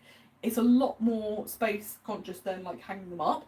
But I think being able to display them between would be really cute, and it'd be like fun or decor as well as things you can wear, which would be fantastic. Yes, can't wait to meet up in a few days. Oh, thank you so much for joining us. And yes, you're going very, very soon. I will be out there, and then I cannot wait. We're going to have the best time. So excited to go to Roundup Radio Barbecue and Ogre's Cantina. We're going to shut down Hollywood Studios together. It's going to be fantastic. But thank you so much for joining. This is a good question, Jill. How many will I buy? This is the other problem. Because I'm like, if I take 5 pairs of ears with me, inevitably I'm going to buy ears. So then I'm going to have more ears than I need. So I'm like, I really do need to calm down with the amount. I think it's probably better to take less, because inevitably I'm going to probably buy some ears. I am obsessed with the Donald Duck birthday ears they've got for him. I don't know if they'll still be on sale, but if they are, I really, really love them. So maybe it's better to take a few less ears, and then I've got space to buy some more. Oh, this is a great question. When and where was your first Disney trip? So my first ever Disney trip was to Disneyland Paris the year it opened, which makes me feel very, very old. But it was like peak. The whole experience was like peak 90s experience, because it was kind of it was obviously the first Disney park in Europe, so it's suddenly like much more accessible to go and visit a Disney park. But whilst I was there, we were going to go use the swimming pool in the hotel, and then we were told we can't go in because Michael Jackson was using the swimming pool. And I was like, this is the peak 90s moment. And Bubbles the Chimp was also there, and I was like, could this get any better? So we didn't see Michael Jackson, but you know, I was on the other side of the door of a Disney swimming pool, and it felt very, very peak 90s. But it's one of those things, I think once you go, you get that bug, because it's like, when you go as a kid, it's like all of those films you've seen, and they've been kind of like the kind of soundtrack to your life, suddenly come to life, and you get to experience them and be inside them, and like meet the characters. And then I think what's interesting is throughout your life, I think your relationship changes with Disney. So like at first it's the excitement of meeting the characters and like, oh my god, I'm on a ride, and it's like being in the film. And then now that I'm older, like for me, Disney is the thing I love the most about it is the sense of joyfulness and optimism, and the repeated message of anything is possible and follow your dreams. And I know this is something I bang on about all the time as well, but I definitely think, especially like now, it's so difficult for people with the cost of living crisis and all of the terrible news and everything that's going on. It's really stressful. It can be really miserable. And like, especially like you can get bogged down in work and bills and all things like that. So you go to Disney and you don't hear any of that. And you just go and it's just pure joy. And then that message of like anything is possible. You just got to like follow your dreams and it will happen. And like, it's, to me, it doesn't feel airy fairy, because it's like Walt Disney literally did that. Like he just knew that he had a talent for animation, and then like he had this spark of this idea of, I'd love to have a park where I could do things with my children rather than them riding and me just sitting on a bench. And then look at everything that's come from it. So like there's no one that embodies that message more than Walt Disney. And I think being in Disney and just having that every single day, and like in the fireworks, in the lyrics of the parade, like all of this stuff, it just gets you so like, I could do anything. And like I think that's the thing. Like I always say it's like a tonic for adults, and I actually think I enjoy it more as an adult. And I think Disney benefits adults more, because I think kids, it's really fun, but it can also be really overwhelming, especially in Disney World where it's hot, they're jet lagged, they're eating food they're not used to, they're being spun around on rides. Like you can see why they get like grumpy, and I don't blame them. But as an adult, you're just like so overjoyed. And yeah, like I absolutely love every time we get to visit, and I hope in the future it'd be amazing to visit the Asian parks and have that experience, because I think it'll be so different. And again, this is what I like about the Disney parks, is they're familiar but also unique. And I think that must actually be really hard to do for the Imagineers, but it's what makes all the parks totally special. And I've just been watching, my friend Derek recently went to Hong Kong and Shanghai, and I've been watching his vlogs, and it's so interesting to see how they interweave the culture of the countries into Disney, and it's amazing. It's like such a different experience, but so amazing. So that would be the dream. I think most people on their bucket list is like all 6 parks. So yeah, that's the long-term goal, is like, let's aim for that, and I think that'll be good. One of the things that has held me back is the fact that you can't really get vegan food. And I'm like, I can't be, I love taking a lot of things in my suitcase, but I don't think I could like eat ramen noodles or pot noodles or whatever for like a week or so. So maybe that will change in the future, but it looks incredible. Oh, let's have a little look. Oh, go to the store in Disney Springs. They have the Donald's 90th ears. Absolutely, I've got to get this because they are literally incredible. Oh, it's interesting. Jill said that they now sell Duffy ears, that's so cool, because I love that Duffy is huge in Asia, like to the point where bigger than Mickey Mouse. Like watching Derek's vlogs was hilarious, because in Hong Kong it's like Mickey Who, like Duffy is everything. All of the friends, like I'm obsessed with Gelatoni now, like love him, didn't know anything about him, now obsessed. Like, so it's great that you're starting to now see that come into the hearts, because I think we've all cottoned on to how popular Duffy is, and we're like, we want to get involved in the Duffy fandom. So that's so good. Anne-Marie, you're 100% right. Disney is my therapy and my gym. It's so true. And that's the thing, like, I always think it looks funny when I go on my what I call Florida walks. But I'm like, because I'm so used to working on a computer, I'm like, I definitely need to get my steps up before going. And then when you go to Disney, you are like, you come back and you're like, I'm an athlete. Like, I cannot believe how much I've done in the past 2 weeks. It's incredible. And even stuff like, whenever I go to Disneyland Paris, I always joke about, but it's true, when you go on like web slingers and you have to do this, I'm like, that's my arm workout for the day, because I come off and my arms are dead. Like, it's so funny. Oh, this is interesting. Sam's store sells the Donald ears. That's very interesting. I might have to look into this. I also saw someone on TikTok and I was like, I might try this. She did a video where she went to the Goodwill that is closest to Disney World. And a lot of people who are annual pass holders that live locally, they will buy things and then, need to clear out their house. And this Goodwill has so much amazing merch for much cheaper. So that's something that I'm going to try and do this trip, because it will just be interesting to kind of go and see what's there.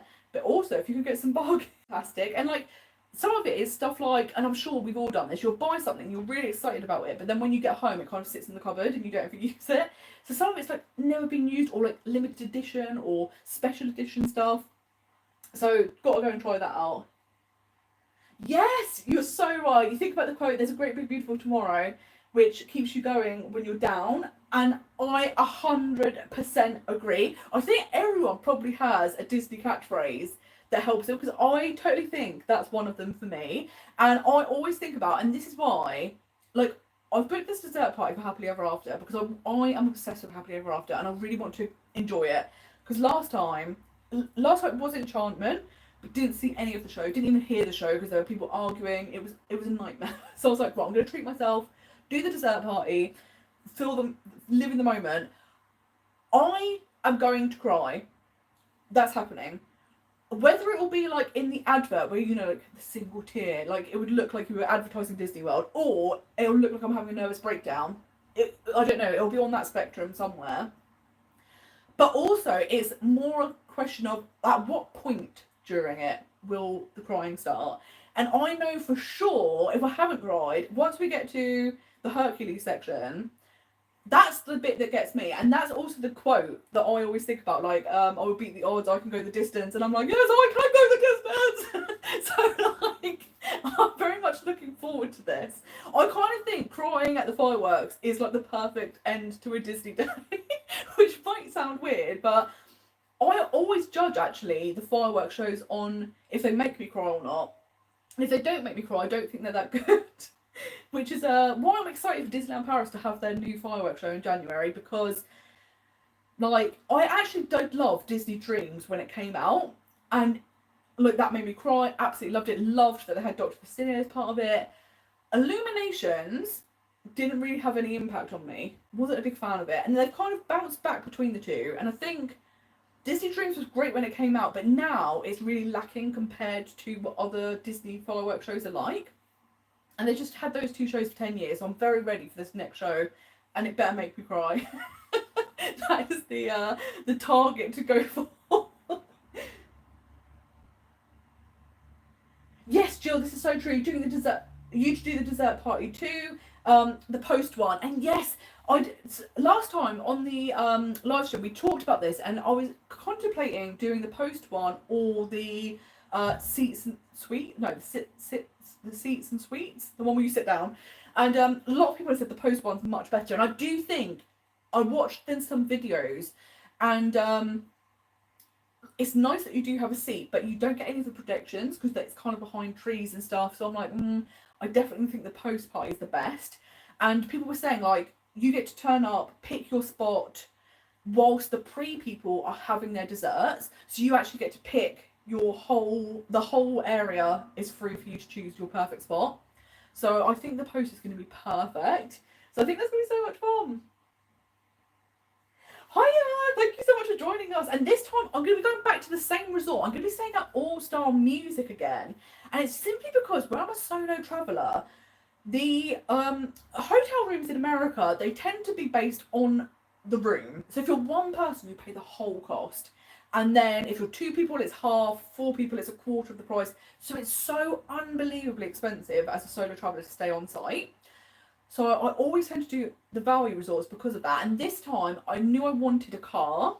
So I went with that one because if I'd have upgraded to somewhere like Pop, I would have used Disney Transportation, but it would have been like £500 extra. And the car hire is like £500 or less. So I was like, do I stay at the cheaper hotel and have a car for the convenience, or do I pay more and use the transport? So this time I was like, no, get the car. I love the car. It's one of those things that we used to always do it without a car, and then once we started doing it with a car, I don't know if I could go back because it's just so convenient. And particularly now Disney have got rid of like the charges to stay. If you're staying at the hotel, you don't have to pay any more for the car parking at the hotel, which is fantastic, and you get the free parking. So very excited. But I love that hotel. Like, even though it's a value resort, I think they're amazing. Like, they don't look or feel value whatsoever. Like, the rooms inside, because they've all been renovated, they're like really sleek, really comfortable, have absolutely everything you need. And like, a controversial opinion, I don't know. If you're in the parks a lot, I don't know if it's worth the cost to upgrade massively. When I did my last trip, I did the 14 nights at All Star and then moved to Animal Kingdom Lodge. But what I did is I just stayed in Animal Kingdom Lodge for those 3 days. Didn't go anywhere, just ate in all of the restaurants, went to see the animals, stuff like that. And that was a really nice way to experience it. But I do remember, even when I was there, thinking, if I was going to the parks every day, I don't think it would have been worth the cost because it is so significantly more. Obviously, Animal Kingdom is different because it isn't on like close to any parks per se. So like, if you're on a monorail loop hotel, maybe the cost is worth it. But that's my controversial opinion. I don't know if it is worth paying so much more to upgrade if you're going to be in the parks a lot. If you don't get to experience the amenities that you're paying for. So yes. Yes, Jill, get your spot. That is the thing, isn't it? And I'm like, it's going to be so nice to be like, oh, where's going to be the best place? And I'm hoping, because obviously where I'm short, the thing that always kills the fireworks for me is kids on shoulders. But I'm assuming at this sort of, like, because you've paid extra, that won't be happening, I'm hoping. But because you can kind of get there early, you can kind of go, this is going to be a good spot. I'm going to claim it. And I've heard a lot of people then claim their spot and then sit down, which will be great because it's not like you're on your feet waiting for it to start. You can just relax and then stand up for the show, which is going to be so good. Yeah, Jin said the post party is the best out of all of them. And yeah, I've heard a lot of people say this. And like you say, the one that's during it, where you're getting the seat, it is much more expensive. But you do have that restricted view, which is such a shame because the idea of having a seat and watching it, brilliant. But if you kind of miss a lot of the show, I'm like, what's the point? Because let's be frank, no one's going to these dessert parties for the desserts. In fact, I wouldn't mind if they did what they did at Disneyland Paris, where you just pay for the view and you don't get anything extra. Like, obviously, it's much cheaper doing it that way. And I know that they've given you desserts, so you feel like you're getting something for your money. But no one's going for the desserts. 100% everyone's going for the view. So, yeah, I think the post party is the way forward. Oh, so I love you're going to be at Bay Lake. That's going to be wonderful. Like, it's so, so close to Magic Kingdom. And, like, yeah, like I said, I think those resorts, it is so different because you are so close to Magic Kingdom. Of course, you get the Epcot monorail as well. So being somewhere where you've got multiple forms of transportation can be fantastic. But that's going to be an incredible stay. Yep, you've also said, love having a car, can't imagine not having one. The same. I just think I can't imagine. It's the convenience of just being able to be on your own schedule and not ever having to wait. And especially because I like doing a lot of dining at the hotels, because I actually think the best food is in the hotels. Like, the idea of having to like get a bus and then get another bus, and like whenever I would read like websites with tips and advice, they were always like, oh, if you're going to go and dine in a hotel restaurant, give yourself an hour and a half to get there. And I'm like, what? That's mad. Like, I couldn't imagine that. So I was like, the car is the way forward. Yes, Jin says she agrees about the deluxe hotels. It's not super controversial, which is good to know. I think it's probably something a lot of people do think, and I think like when I did it, and I think a great way to do it is to do it where you do like a few days of your trip staying there, and you get that experience. But then you can also stay somewhere a bit more affordable, so it evens out the cost. Because especially if you're doing a 2-week trip, it's so expensive in general. And then the cost to stay like the whole time at a deluxe can be astronomical. And if you're not going to get the most out of the amenities, it's like, oh, maybe we could do a split stay and then we'll get the best of both worlds, which is fantastic. Oh, let's have a look. Jin has said, Mike and I are park people, so we don't feel like we get our money's worth at deluxe resort 100%. If you're out a lot of the day, it's kind of like, you know, if you're just going to be sleeping somewhere, definitely don't need to spend a lot, which is great. I love that. It's all desserts with some bread and cheese. They're like, we're just going to give you a little bit. It's fantastic. Yes, Jill, you're 100% right. Disneyland Paris, I love the way that they're doing it, and it's so much more affordable. I think it's like €19. You get a spot right in front of the castle, and that's something I definitely want to try because I can't bear. I know it makes me sound like a hateful person, but I can't bear kids on shoulders. It literally makes me so angry. And where I'm really short as well, it's just that I have no hope. But it's also, I do think Disney will have to address it at some point because I've actually been in Disneyland Paris and there was a physical fight between two families because of it. And I'm like, it is getting like crazy out of control. So, and it's also difficult for people who have kids who are too old to be lifted, but obviously still can't see because it blocks their view as well. So it's just one of those like, don't be that person type things. But I will pay to see if I can get a good view. So, like you say, Disneyland Paris, that €19, really affordable price, and you get an unobstructed view. I'm all in. That will be fantastic. Right, that's a good tip, Jin. Eat beforehand because it's so much dessert. That's so true. And this is the thing. So I'm putting in my case because I'm a cheapskate. I'm going to take some of these, and I think some of the desserts I'm going to take home and eat them for breakfast the next day. Because, like you say, I don't think I'm going to be able to eat a lot, particularly because it'll be kind of late as well. Because I'm kind of an early eater, so we'll be quite late to be eating desserts. But like you say, make sure you get some savoury food in first, because there's a lot of sweetness. Hi Jamie, so lovely to see you. We've kind of done a lot of the packing, and now we're just having a lovely chat about Disney trips. And yeah, I can't believe how close it is now. It's absolutely wild. Like, because it does feel like for so long it's so far away. Like, not that you forget about it, but it just feels like such a distant dream. And then all of a sudden it's your 99 days, and you're like, I'm in double digits. It's happening, and then the time speeds up massively, and it's so exciting. And I've been so busy that I haven't had time to kind of get excited. And in the past like 5 days or so, I've kind of switched my priorities. So I'm like only focusing on at the moment the things that I have to get done before I go. Everything else can go by the wayside. And now I'm just like, oh my god, I'm so excited to go because I'm not cluttering my mind up with all this extra stuff. So I'm so excited. I don't know if anyone else is like that because you have so many things you have to do and like work and all of these things that sometimes you can't get fully excited until right before the trip because there's just too many things to be going on in your brain to be thinking about, which is a nightmare. Yes, that's a good point, Jen. You totally feel like you have to load up on the desserts because you've paid for them and the price of it. But that can also be a downside because then you're very full and you're like, it's too many, it's too much dessert. So I totally get that. Anna, thank you so much for joining us. Oh, bless you, up at 5 a.m. for work. I hope it all goes well. That is a super, super early start. But thank you for taking the time out. And it's always so lovely to chat to you. I absolutely appreciate it. So I cannot wait for you to carry on having like messages and chatting. But thank you for joining us. And yes, Jill, you're so right, like kids on hips or even like piggybacks, because then they're at your head height. I think it's like a great option.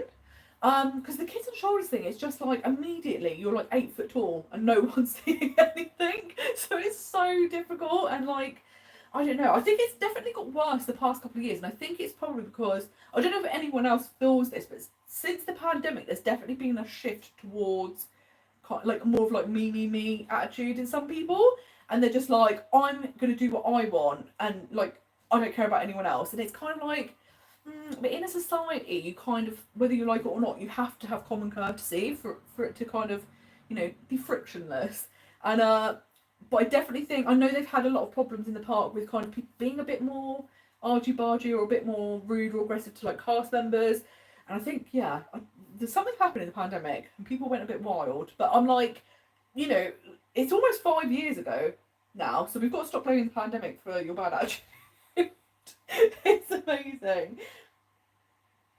Yes, it's so exciting that you're going to Disneyland Paris in January, and I'm going back in January as well. So that's very, very exciting, and it's so nice when you have a countdown, isn't it, to look forward to, and just be thinking of all the things you want to do and the places you want to eat, the rides you've got to go on, and it's just always so wonderful. And January is great as well because you get like the January sales, so you get like some nice bargains. So absolutely love it. Yes, only 18 days to go. So excited to see you packing. Is that will be us soon? We bought DVC early this year. It's our first DVC trip. That is going to be amazing. And I think DVC is one of those things, if you can make the most out of it, like the fact you get to stay in these amazing resorts and like have these incredible trips is wonderful. So I'd love to hear like your DVC experience, because like it's one of those things you always think, like, oh, is it worth doing? Is it not? So it's great when you meet people who have done it. And so excited for your very first trip. So you definitely have to let us know how it all was. And it just sounds like a dream. It's going to be so good. Hi, Serena. Lovely to see you. I hope the jet lag isn't too bad. Serena's just got back from California and they also visited Disneyland. So I cannot wait to see these vlogs. It sounded like an epic trip. But yeah, the jet lag can be hard. Weirdly, I found the jet lag in Los Angeles easier than Florida. And I don't know if it was because it was such a big difference, but your body just had no clue what was going on. But I also think the first night that I arrived, I stayed up quite late. And the next day I came back and I had like a 2-3 hour nap in the afternoon. And then I stayed out till like midnight. And it really helped me get into the time. Whereas Disney World, where it's like a 5 hour time difference, it's like,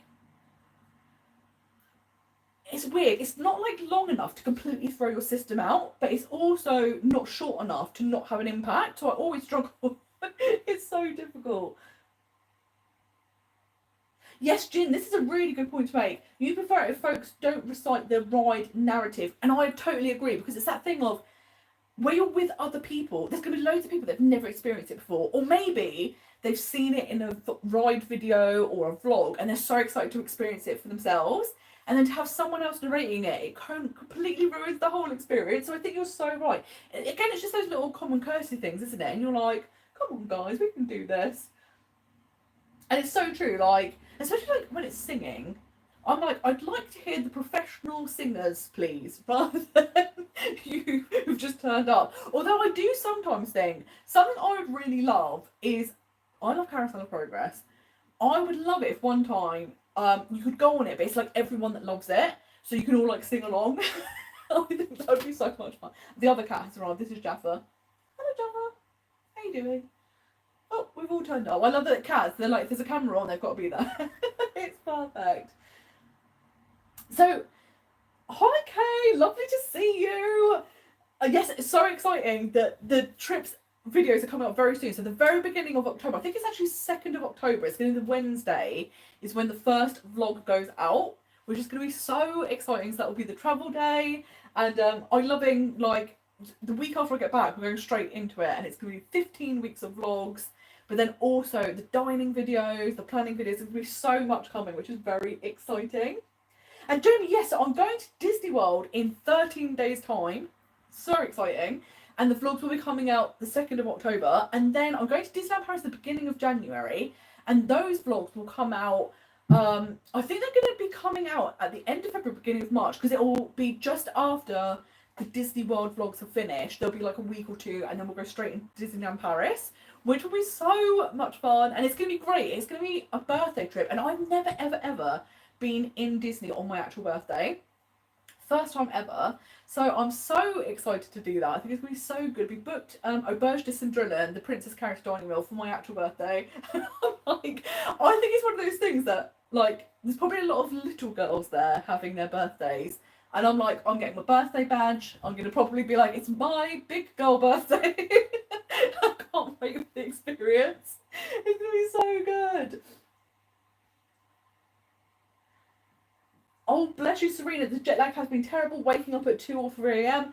Yeah, it's so difficult. And I think they say every hour of difference, it takes a day to get back into that time. So with an 8-hour time difference, they're like, oh, it should take at least 8 days. And you're like, that's a long, long time to film like this. It's so hard.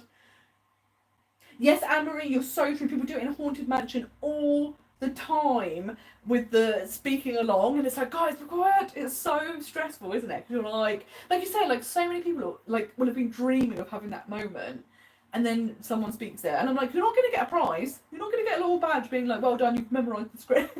It's so hard. And the thing that's actually going to be interesting this trip is I've got my new camera, so the quality of the video should be much better. And also the stabilization, because I'm very aware when you're walking, it's all like all over the place. Whereas this camera, it has like built-in stabilization, and also the thing that's great about it is it's really small and really discreet. So when you are at the fireworks or stuff like that, it's not going to infringe upon people as much. And you can also angle the camera, so I can like hold the thing here, but if I need to point it upwards, like I can actually tilt the little camera bit up. So again, you're not like having to like hold things in a weird place. Like I think that's going to be great because it's really lightweight. The quality is going to be better, and you're not going to infringe upon other people. So everything about it is going to be fantastic. Jamie, I haven't got a new sofa. Basically, I am upstairs in my guest room. So this is actually a sofa bed, but this room never really gets used. But I was like, oh, perfect. I can get everything out in here because the living room, I was like, I don't know how I'm going to film this. So this has become perfect. But in the long run, I'm going to turn this more into like an office space and like a place where I can film. So I'm going to repaint the walls so that they're more vibrant and feel more me. Because I don't know why I've got these colours in here. I don't like particularly dark colours, so I don't know why I've done this. But this is also Jaffa's bedroom, which is probably why he came in. He's like, why is everyone in my bedroom? Outrageous. It's no good. Oh, let's have a little look. Jill, we could dress up in ugly jumpers for this. That would be amazing. It would be so good. Like, I think it would be really fun if they did. You know, they do these extra evening hours. It would be so fun if they did like nostalgia nights or stuff like that. I know sometimes like Disneyland will do like a 90s night and stuff like that. But I would absolutely love that, and you get to kind of like sing along, and I think it would be so good because it's all people that are there because they love that sort of specific thing. They should absolutely do that. It would be amazing. And yes, Jill, I've got the DJI Pocket 3 and I'm so excited to use it. And I'm so blown away with it as a camera. And Serena, if you're still here, what did you find using it? Oh, here we go. You've already commented. This is brilliant. Camera is brilliant. So much easier to carry around. Popping clips onto your laptop now. Yes, and I think it's going to be just fantastic to use. Like, whenever I've used it so far, it's always looked like beautiful, the shots. So I've been so excited because I'm like, there's so many things I can film at Disney now. Not just like the vlogs, but like the little B-cam bits that are going to look so beautiful. And just not be jiggling about so much, which I think is going to be so nice. Because no one likes to see that. It can feel quite motion sicky. It's no good. So yeah, this is a really good question. Sorry, the ambulance. Has anyone been in September before? What weather should we expect? Is there a specific park you're just talking about? Because I've been to Disney World and Disneyland Paris in September. So Disney World in September is unbelievably hot. It's one of the hottest months of the year, which I think people are surprised about. Because again, I wouldn't assume September would be one of the hottest times of the year. Disney World, it is. So it's normally like 35 degrees upwards. It's also hurricane season. Now, hurricane season is 6 months of the year. So, look, there's always an off chance if you visit in those 6 months that there could be a hurricane. I have to say, having been there when there was a hurricane, they dealt with it really, really well. It was not like a scary or stressful situation. So I wouldn't let that put you off going. However, if you wanted to avoid it, you can obviously go in non-hurricane season. But September is a really good month for Disney World because it tends to be a little quieter than the other months and it's cheaper than the other months. So that's why I always go, because it's like the sweet spot. And because most kids around the world have just finished their summer holidays, it ends up quieter because most people won't take their kids out so close to just starting school again. So you get the really good deals. And Disneyland Paris in September, again, like the weather was nice. It was like warm but not roasting hot. Like the Halloween season is beautiful. It's super stunning. Again, it's one of my favourite months to visit Disneyland Paris. Like it's a really, really, really good month. Again, because the kids have gone back to school, a little bit quieter, not as expensive, and absolutely recommend it. I genuinely think September is one of the best months to visit any of the Disney parks. Like it's such a fab time. Oh, let's have a look. What are you most excited for after D23? This is perfect because we've just filmed a podcast all about this. But I am so excited for Villains Land. Like I love the Disney villains. Like I would love it if they had a whole villains park. But just getting Villains Land, I'm so excited for. I can't wait to see. Like I'm hoping we get meet and greets. Like it's gonna be incredible. I'm hoping we get like themed treats and like maybe a restaurant that's themed. I think it looks like we're getting a roller coaster, which is going to be so good. But that's probably what I'm most excited about in Disney World. In Disneyland Paris, I'm really excited to see, weirdly, the new nighttime show that kind of looks like World of Colour, but also has all the drones. I think that's going to be stunning. And of course, Lion King Land, like the artwork is beautiful. So cannot wait to see that. Really excited to see if it's going to be Splash Mountain, but just Lion King themed, or a completely different ride. But very excited for an outdoor water ride. Apart from, I don't want to get splashed in the winter because it's very cold. So I'm assuming they've thought that through. And I think in Disneyland, one of the things I'm so excited for is the new Avatar ride, because if I was like, oh, it's a boat ride, I think they're thinking it's going to be similar to Na'vi River Journey, but from the artwork, it looks like it's going to be more like Pirates of the Caribbean in Shanghai, which, if you've ever seen behind the attraction, oh my god, their version of Pirates is next level cool. And I think if that's what you're going to get in California for Avatar, it could be one of the best rides that we've heard throughout the whole thing. Oh, and also Monsters Inc. I'm so excited for Monsters Inc. Land. That looks so much fun. I think it's got so much potential. I think it's going to be one of the best lands, I think, in Hollywood Studios. And this ride where you are like in the door scene, can't wait for. What is everyone most looking forward to? That's such a great question. So thank you, Jamie. But what are you all most looking forward to? I can't wait. It's so great that everyone has their own favourites. But I just think what a bumper like year of news. Like, it was absolutely an amazing D23 event. And do come check out our podcast, because Jin and Mike were actually there. So in the podcast we also get to talk about the experience of visiting D23. So if you ever thought about going, come and listen, and also check out their channel because they've got a vlog all about it. And it's so fun. It looks so good, and I'm like, I have to get to D23 one year. It just looks fantastic. Ooh, let's look. Yes, you can cope with the heat, but hope there won't be rain all day. And what I would say is that it tends to be in the afternoon, there'll be rain for a little bit. Sometimes it's very short-lived, it'll be like 20-30 minutes. Sometimes it can be a couple of hours, but this can also be a really good time to do a little break, if you're going to do an afternoon break. But then, once it clears, it gets like super hot again, like everything dries out really fast, which is really, really good. So, yeah, it's just one of those things, like, I always feel bad because a lot of people have never been to Florida before, will look at the like weather app on their phone and they'll see, oh my god, the next 2 weeks is going to rain every single day. But it's typically short-lived. It's not like all day long, hours and hours and hours. So you'll probably get rain most days, but it'll be manageable. It's all good. Yes! Jamie, this would be amazing if they did a poison apple, like toffee apple. I really hope they do that, because like how cool could all of these different like treats be? And like when you've got the stuff already from like Snow White ready to go, we need that. Like, it's gonna be so good. Jill, that's a really good point. Doing outdoor rides in the morning just in case they shut for rain in the afternoon, and that is such a good point, because when it's raining, if you're an indoor queue, indoor ride, you don't even notice. But where some of the outdoor rides will close if there's like thunder or lightning in the area, that is such a good tip, because then you know you've got those rides done. If you get to do them again later, perfect. But if not, you haven't missed out, which is a really, really good tip. Yes, Jin, you're most excited for the Disney California Adventure expansion, which makes sense. Like, being an annual pass holder for Disneyland, like there's so much cool stuff happening, and particularly in DCA, like the expansions happening are incredible. And like we were saying, like the doubling of size of Avengers Campus is going to be next level cool. And I just can't only imagine like all the extra things they're going to be adding with like the characters wandering around, and I think it's going to be so good.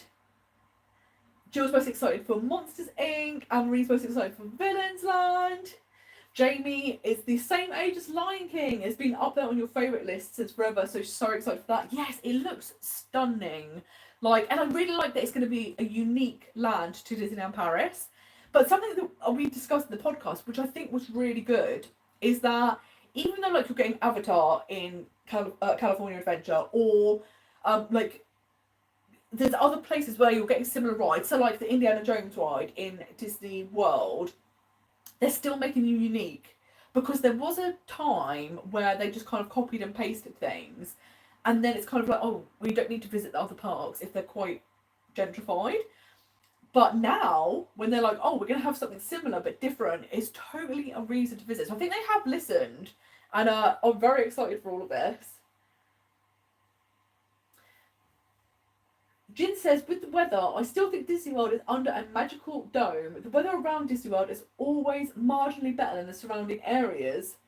That's very true. Yeah, there must be some sort of magic in the air, isn't it? And they're like, don't ruin everyone's day. Like, and do you know what's really funny is sometimes you'll see on Instagram, someone will be in Animal Kingdom and it's raining, and someone's in Magic Kingdom and it's sunny, and it stays that way. The Magic Kingdom people never ever get the rain, so it can be really, really hit or miss. Like, it's not like the whole part of Orlando is coming down with rain. Like, it can be really, really specific, which is really funny.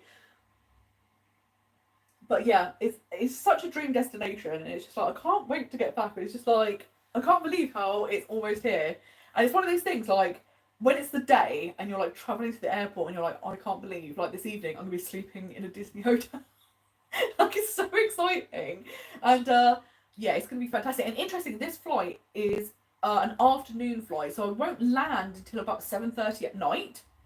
So what I am going to do is just go straight to the hotel, and then the following day I will go to the supermarket, because if I get an earlier flight, I'll probably do the supermarket on the way to the hotel. But where it's such a late flight, I'm like, let's just go relax.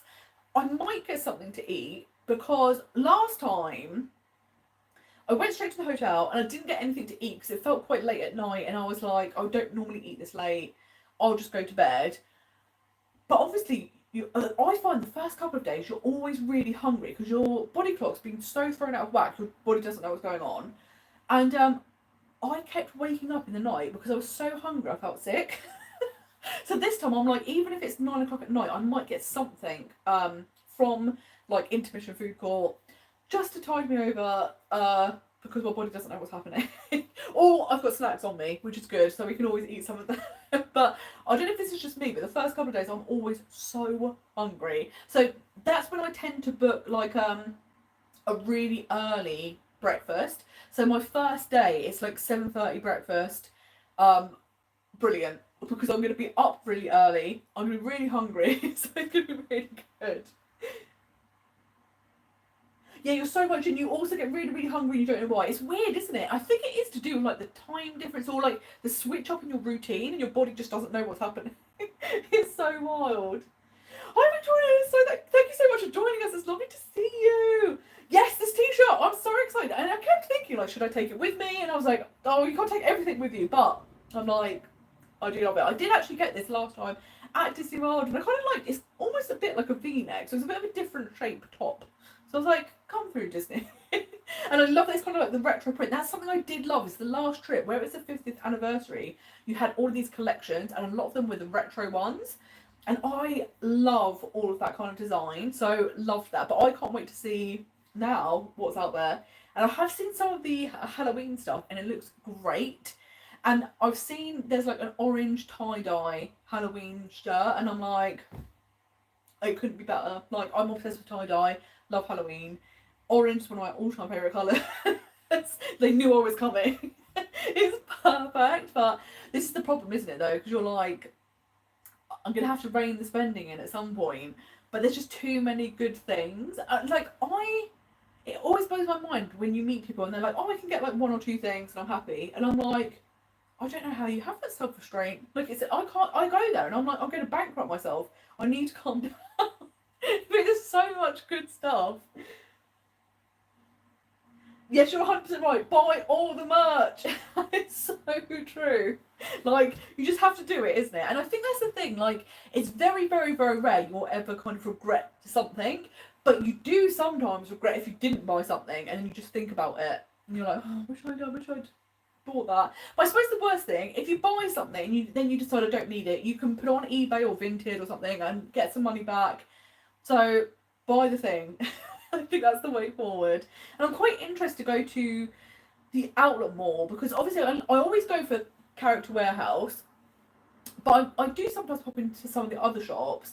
And obviously the past couple of years the deals haven't been as good, particularly with the pound not doing so well, although it has gone up, so it's like getting better. But I remember the glory days when it used to be $2 to a pound, and you would go to the outlet stores and they would have like 70% off, and you were getting like trainers for like £20. It was ridiculous. It was like absolutely insane. So those days are gone, but it is always nice to see. Last time I ended up getting a lot of Crocs, and I love Crocs, but where I live there is an outlet mall, and we're getting a Crocs shop, and I am so excited.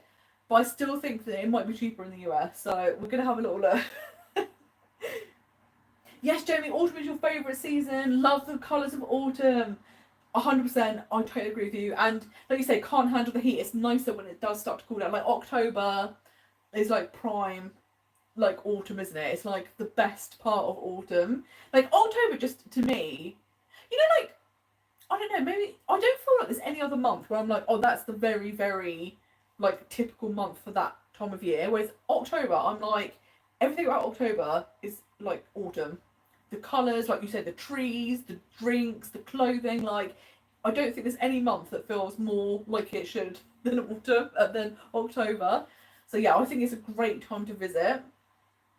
But oh, it's so exciting. Oh, I love that she's just probably like, I want to be on camera, but I also want to nap. You make cute little noises.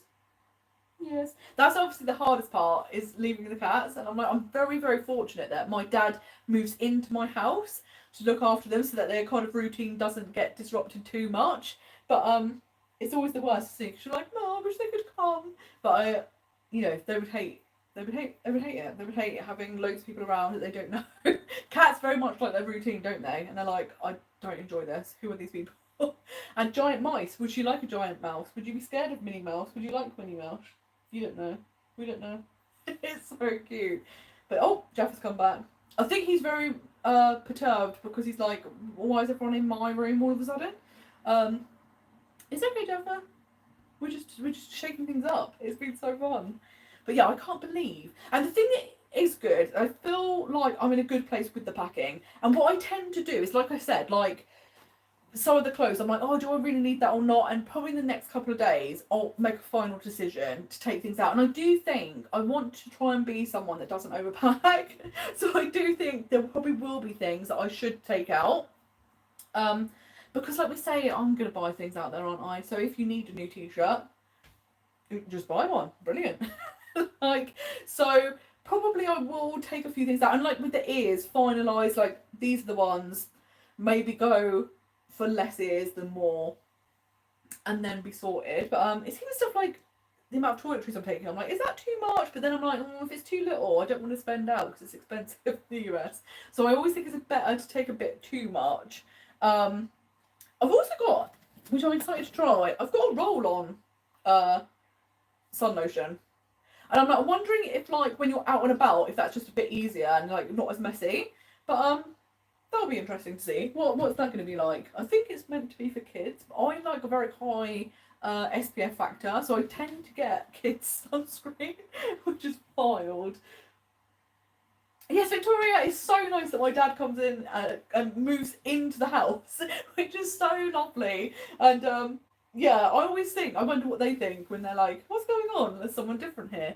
But on the one hand, I'm like, do they like it? Because obviously I love, like, you know, I don't know if anyone else is the same, but you're just like, I want to pick them up all the time. And I have to, like, restrain myself.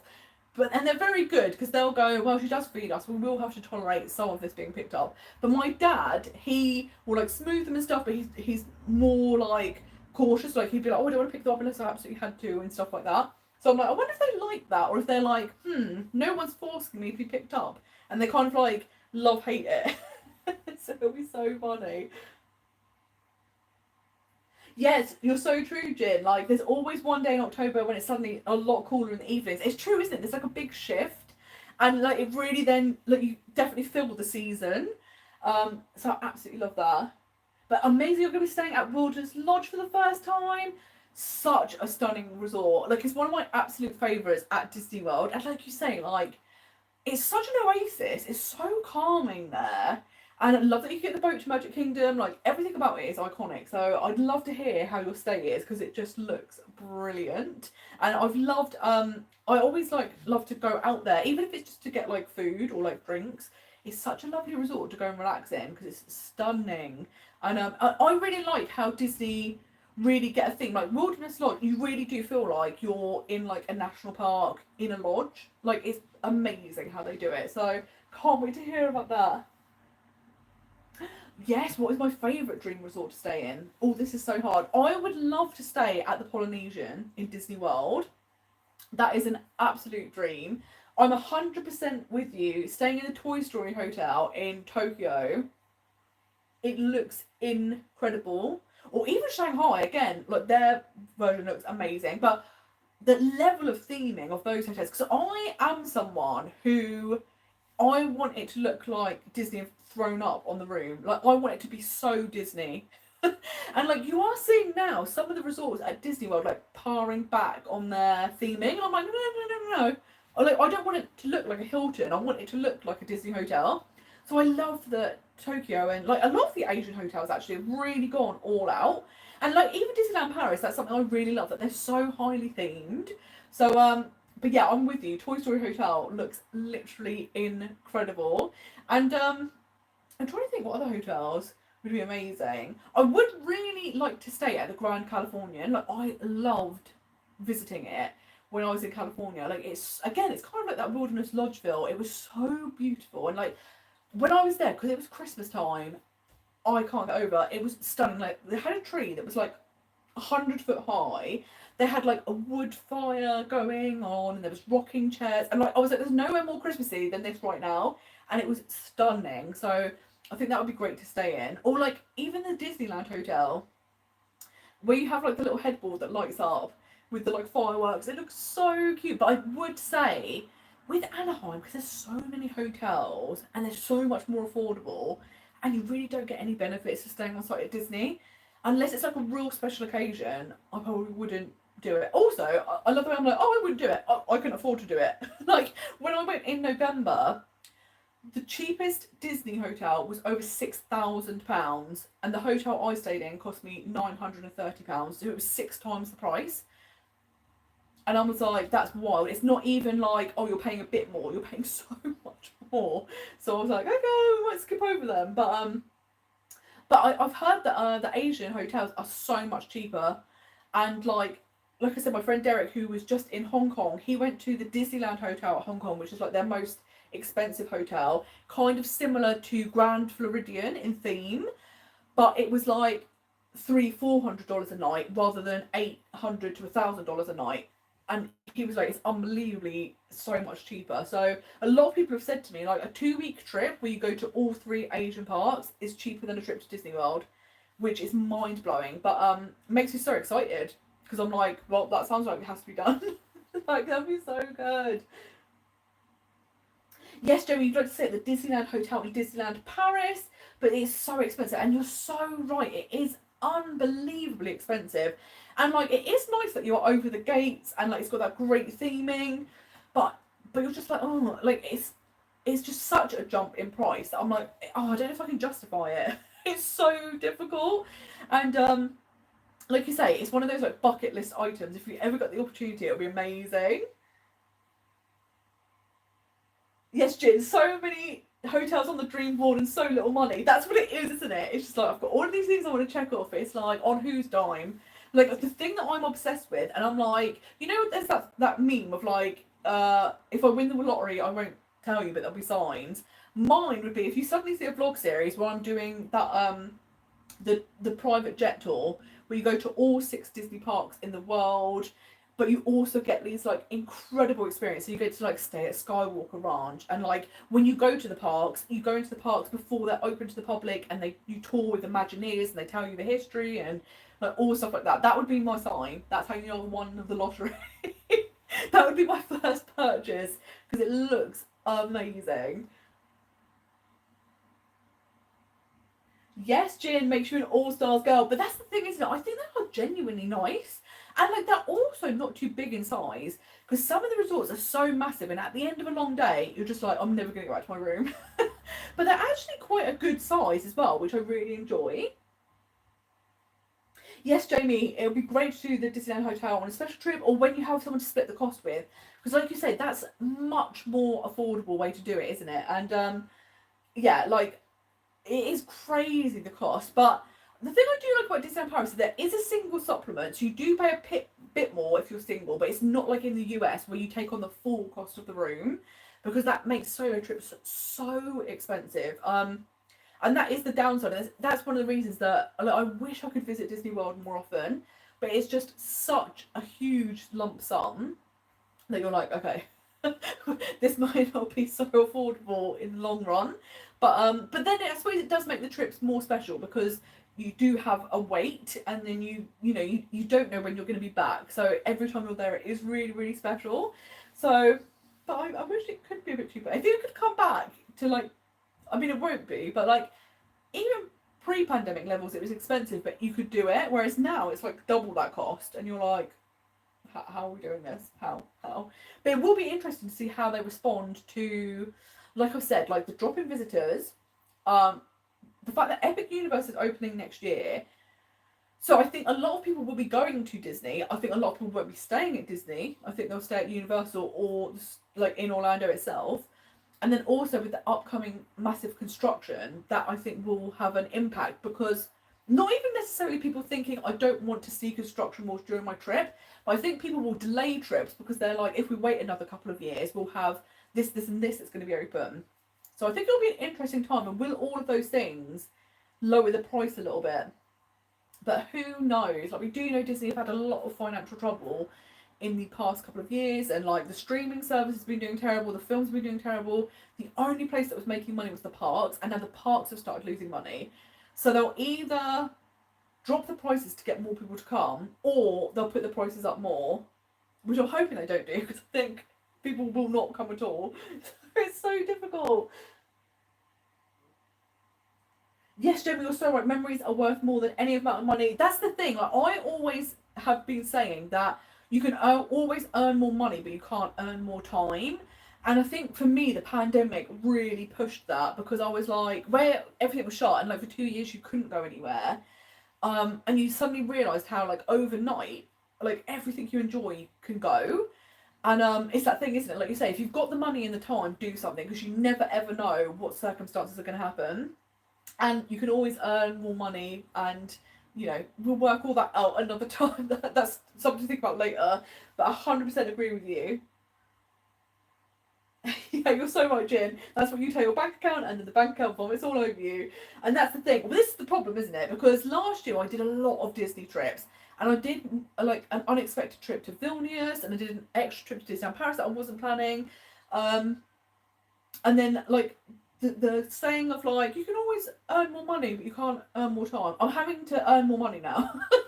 I've entered the earning more money stage, and obviously for me, this year has been a big shake up because I was made redundant from my job, and the industry I work in is has basically collapsed. So very there's basically no job opportunities. So it's very much having to. I'm trying to go all in on Most Magical Guides with the planning templates and the trip planning services and the Zoom calls, all of these things.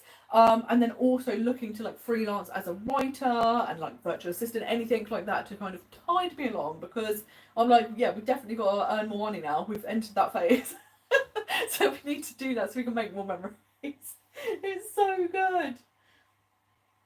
But yes, it's been amazing, and like, what a dream Disney is. And it's such a nice goal to work towards, isn't it? Because it's like, you know what you're getting, like you're going to have an amazing time, you're going to fill with magic, and you don't always get that like you definitely don't get the magical feeling other places, and you never quite know like what will the experience be like. But whereas Disney, you just know you're going to have the best time, which is why it's so exciting in the build up to the trip.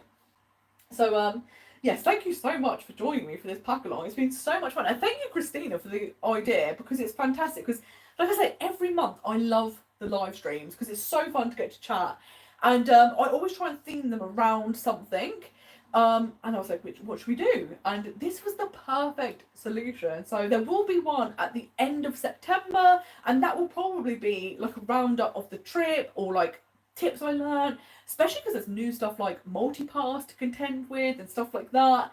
So it'll probably be like a little rundown of the trip, which will be very, very exciting. And yeah, that will be, I think it's something like the 27th of September, something like that. It's the last Sunday of the month.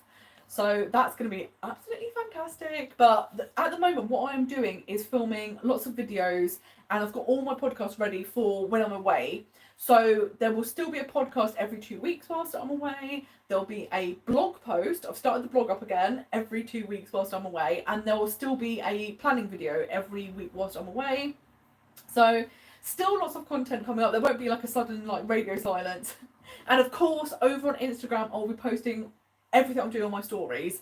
So do come check that out. And like I say, if you do have TikTok, I know it's one of those things like, and I totally get it. Like I'm of an age where it's kind of like I can't do any more social media. I don't want any more apps. Like, but I have become obsessed with it to the point where I actually think it's becoming a problem, because I think, you know, like, oh, I've got 5 minutes till that dinner's ready. I'll look. And then like half an hour later, you're like, oh my god, I'm still looking. Like, it's a problem. But the one thing I haven't been good at is using it. So I'm going to try and put more little videos up on TikTok. So if you are on TikTok, do come and check that out. But I also understand if you're not on TikTok, because who could do even more social media apps? It's too many as it is. Hi Diane, thank you so much for stumbling. I love that you kind of like just found the live stream, and yeah, I'm so excited to go. It's just like the waiting has been building and building and building, and now it's like, oh, it's almost here, so I can't wait, and it's just gonna be a dream. Like, it's gonna be so great to be back in the magic, and yeah, I can't believe it's been 2 years since the last trip. Like, it feels so far away, but also not that far. And just to be back and kind of experiencing everything, and all the new things. Like, that's the thing that blows my mind. Like, 2 years is not a long period of time, really. But there's so many new things to experience, so can't wait. And it's funny because like some of the things are going to be new to me, but they're kind of old. So like Tron, I think that opened like a few months after I left, and I'm so excited to go on it because I haven't had that experience. But for everyone else, it's like, who cares about Tron anymore? We've moved on. But Tiana's Bayou Adventure, very excited about that. Still very upset that Dr. Facilier is not part of it, but you know, we move. We'll deal with it. But I just think it's going to be the best. Yes, I love it. You're so true. Jin is saying, book the trip and then it's Mike's problem. That is such a good way to do it. Exactly. It's like, look, the bank account, you deal with that. That's not my problem. I'm here to be the memory maker. It's so good. But yeah, I genuinely think that's probably the hardest thing about loving Disney, isn't it? Is the fact that you have to save up for trips. Because it's just like, this isn't fair. Or it's like, the good thing is, like, Disneyland Paris, I do think is still affordable at certain times of the year. So, like I say, January I'm going. We're doing 3 nights at Newport Bay, 4 days of park tickets, and we've also booked the Princess lunch, and we've booked the Luggage Express, and it's costing us £485 each, which I think is an amazing price, considering that's like the moderate resort at Disneyland Paris. 4 days of park tickets, Princess Character Meal. I think that's a really good offer. So there are times of the year you can still get really good deals at Disneyland Paris, and I've never ever, none of my trips have ever cost more. They've all been less than like £500 for like the main bulk of the trip. Oh, I also forgot to say that also includes our flights. So that's like the main bulk of the trip. The only thing I haven't included is stuff like spending money or food. So like, unbelievable the cost you can get. But yes, you're so right, Jin. It does feel like an insane deal, and it always blows my mind because the prices obviously do go up each year. Because I remember, so I'm going in January with my best friend, and we went together 10 years ago this year, and she hasn't been back since. So I'm really excited for her to see so many changes at Disneyland Paris. But when we did that trip, again, I think we did 3 nights, 4 days, or it might even be a 5-day trip, and we did stay at the Santa Fe. So it was the cheapest hotel, but we had the dining plan included, and our trip was £290. It was unreal, honestly. It's so cheap, and that included Eurostar. Like, it's ridiculous. So you can, I don't think you'll see those prices again, but like I say, £485 for all of that, I think it's really, really good. So Disneyland Paris, if you're looking for a taste of the magic in between trips, that can be a really good option. But yeah, you're so right, Jin. With flights from California, it's probably still less than going to Florida, which is just crazy, isn't it? Like, And yeah, I think the downside is the flights are the most expensive part, aren't they? Particularly like when you're flying from like the US to France or vice versa. That is such a big chunk of the money. But yeah, if you can find good deals, it's well worth it. And Jamie, you're paying £336 at the Santa Fe 2 nights. And yeah, that's the thing, is it? And the fact that the Disneyland Paris hotels, you get your tickets included in your room rate is fantastic.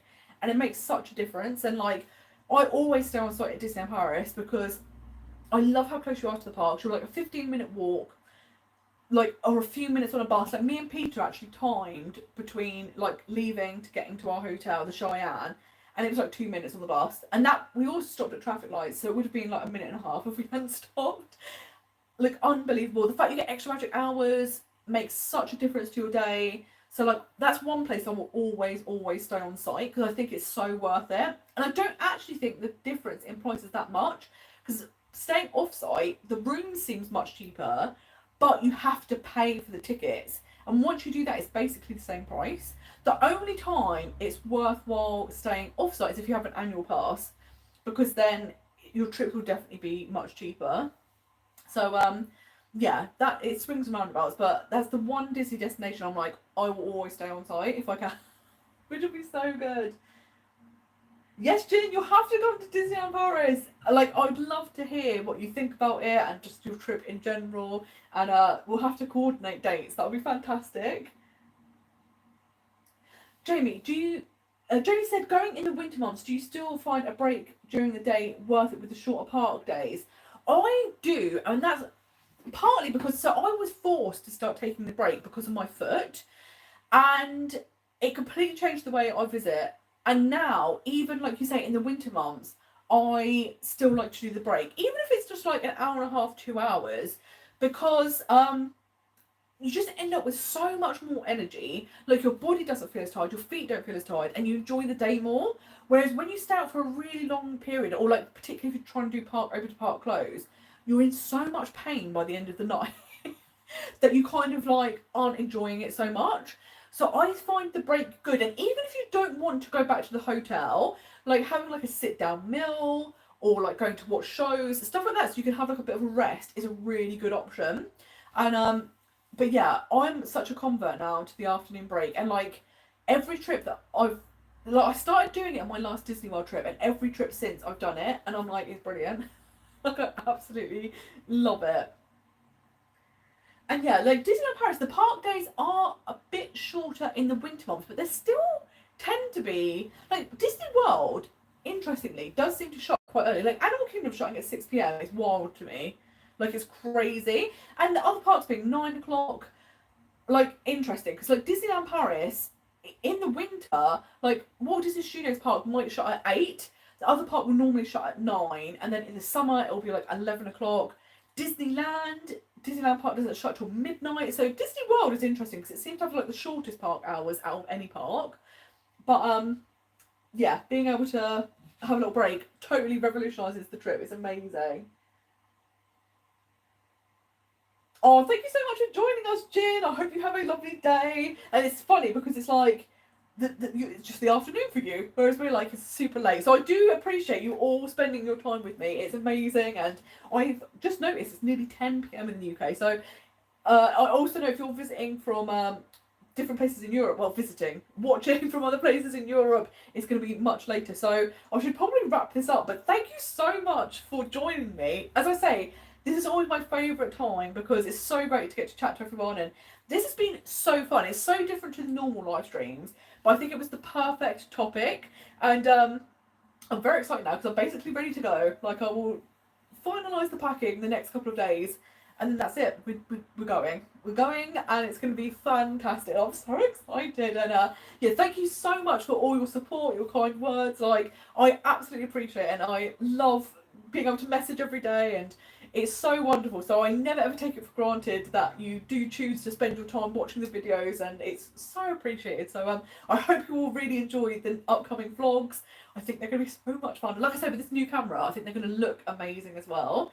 So I hope you enjoy them. I'd love to hear your feedback, and yeah, until the end of next month, I will see you then. But as I say, I will be on Instagram a lot So do check that out. But yeah, I'm looking forward to the next live stream. So thank you so much for joining me.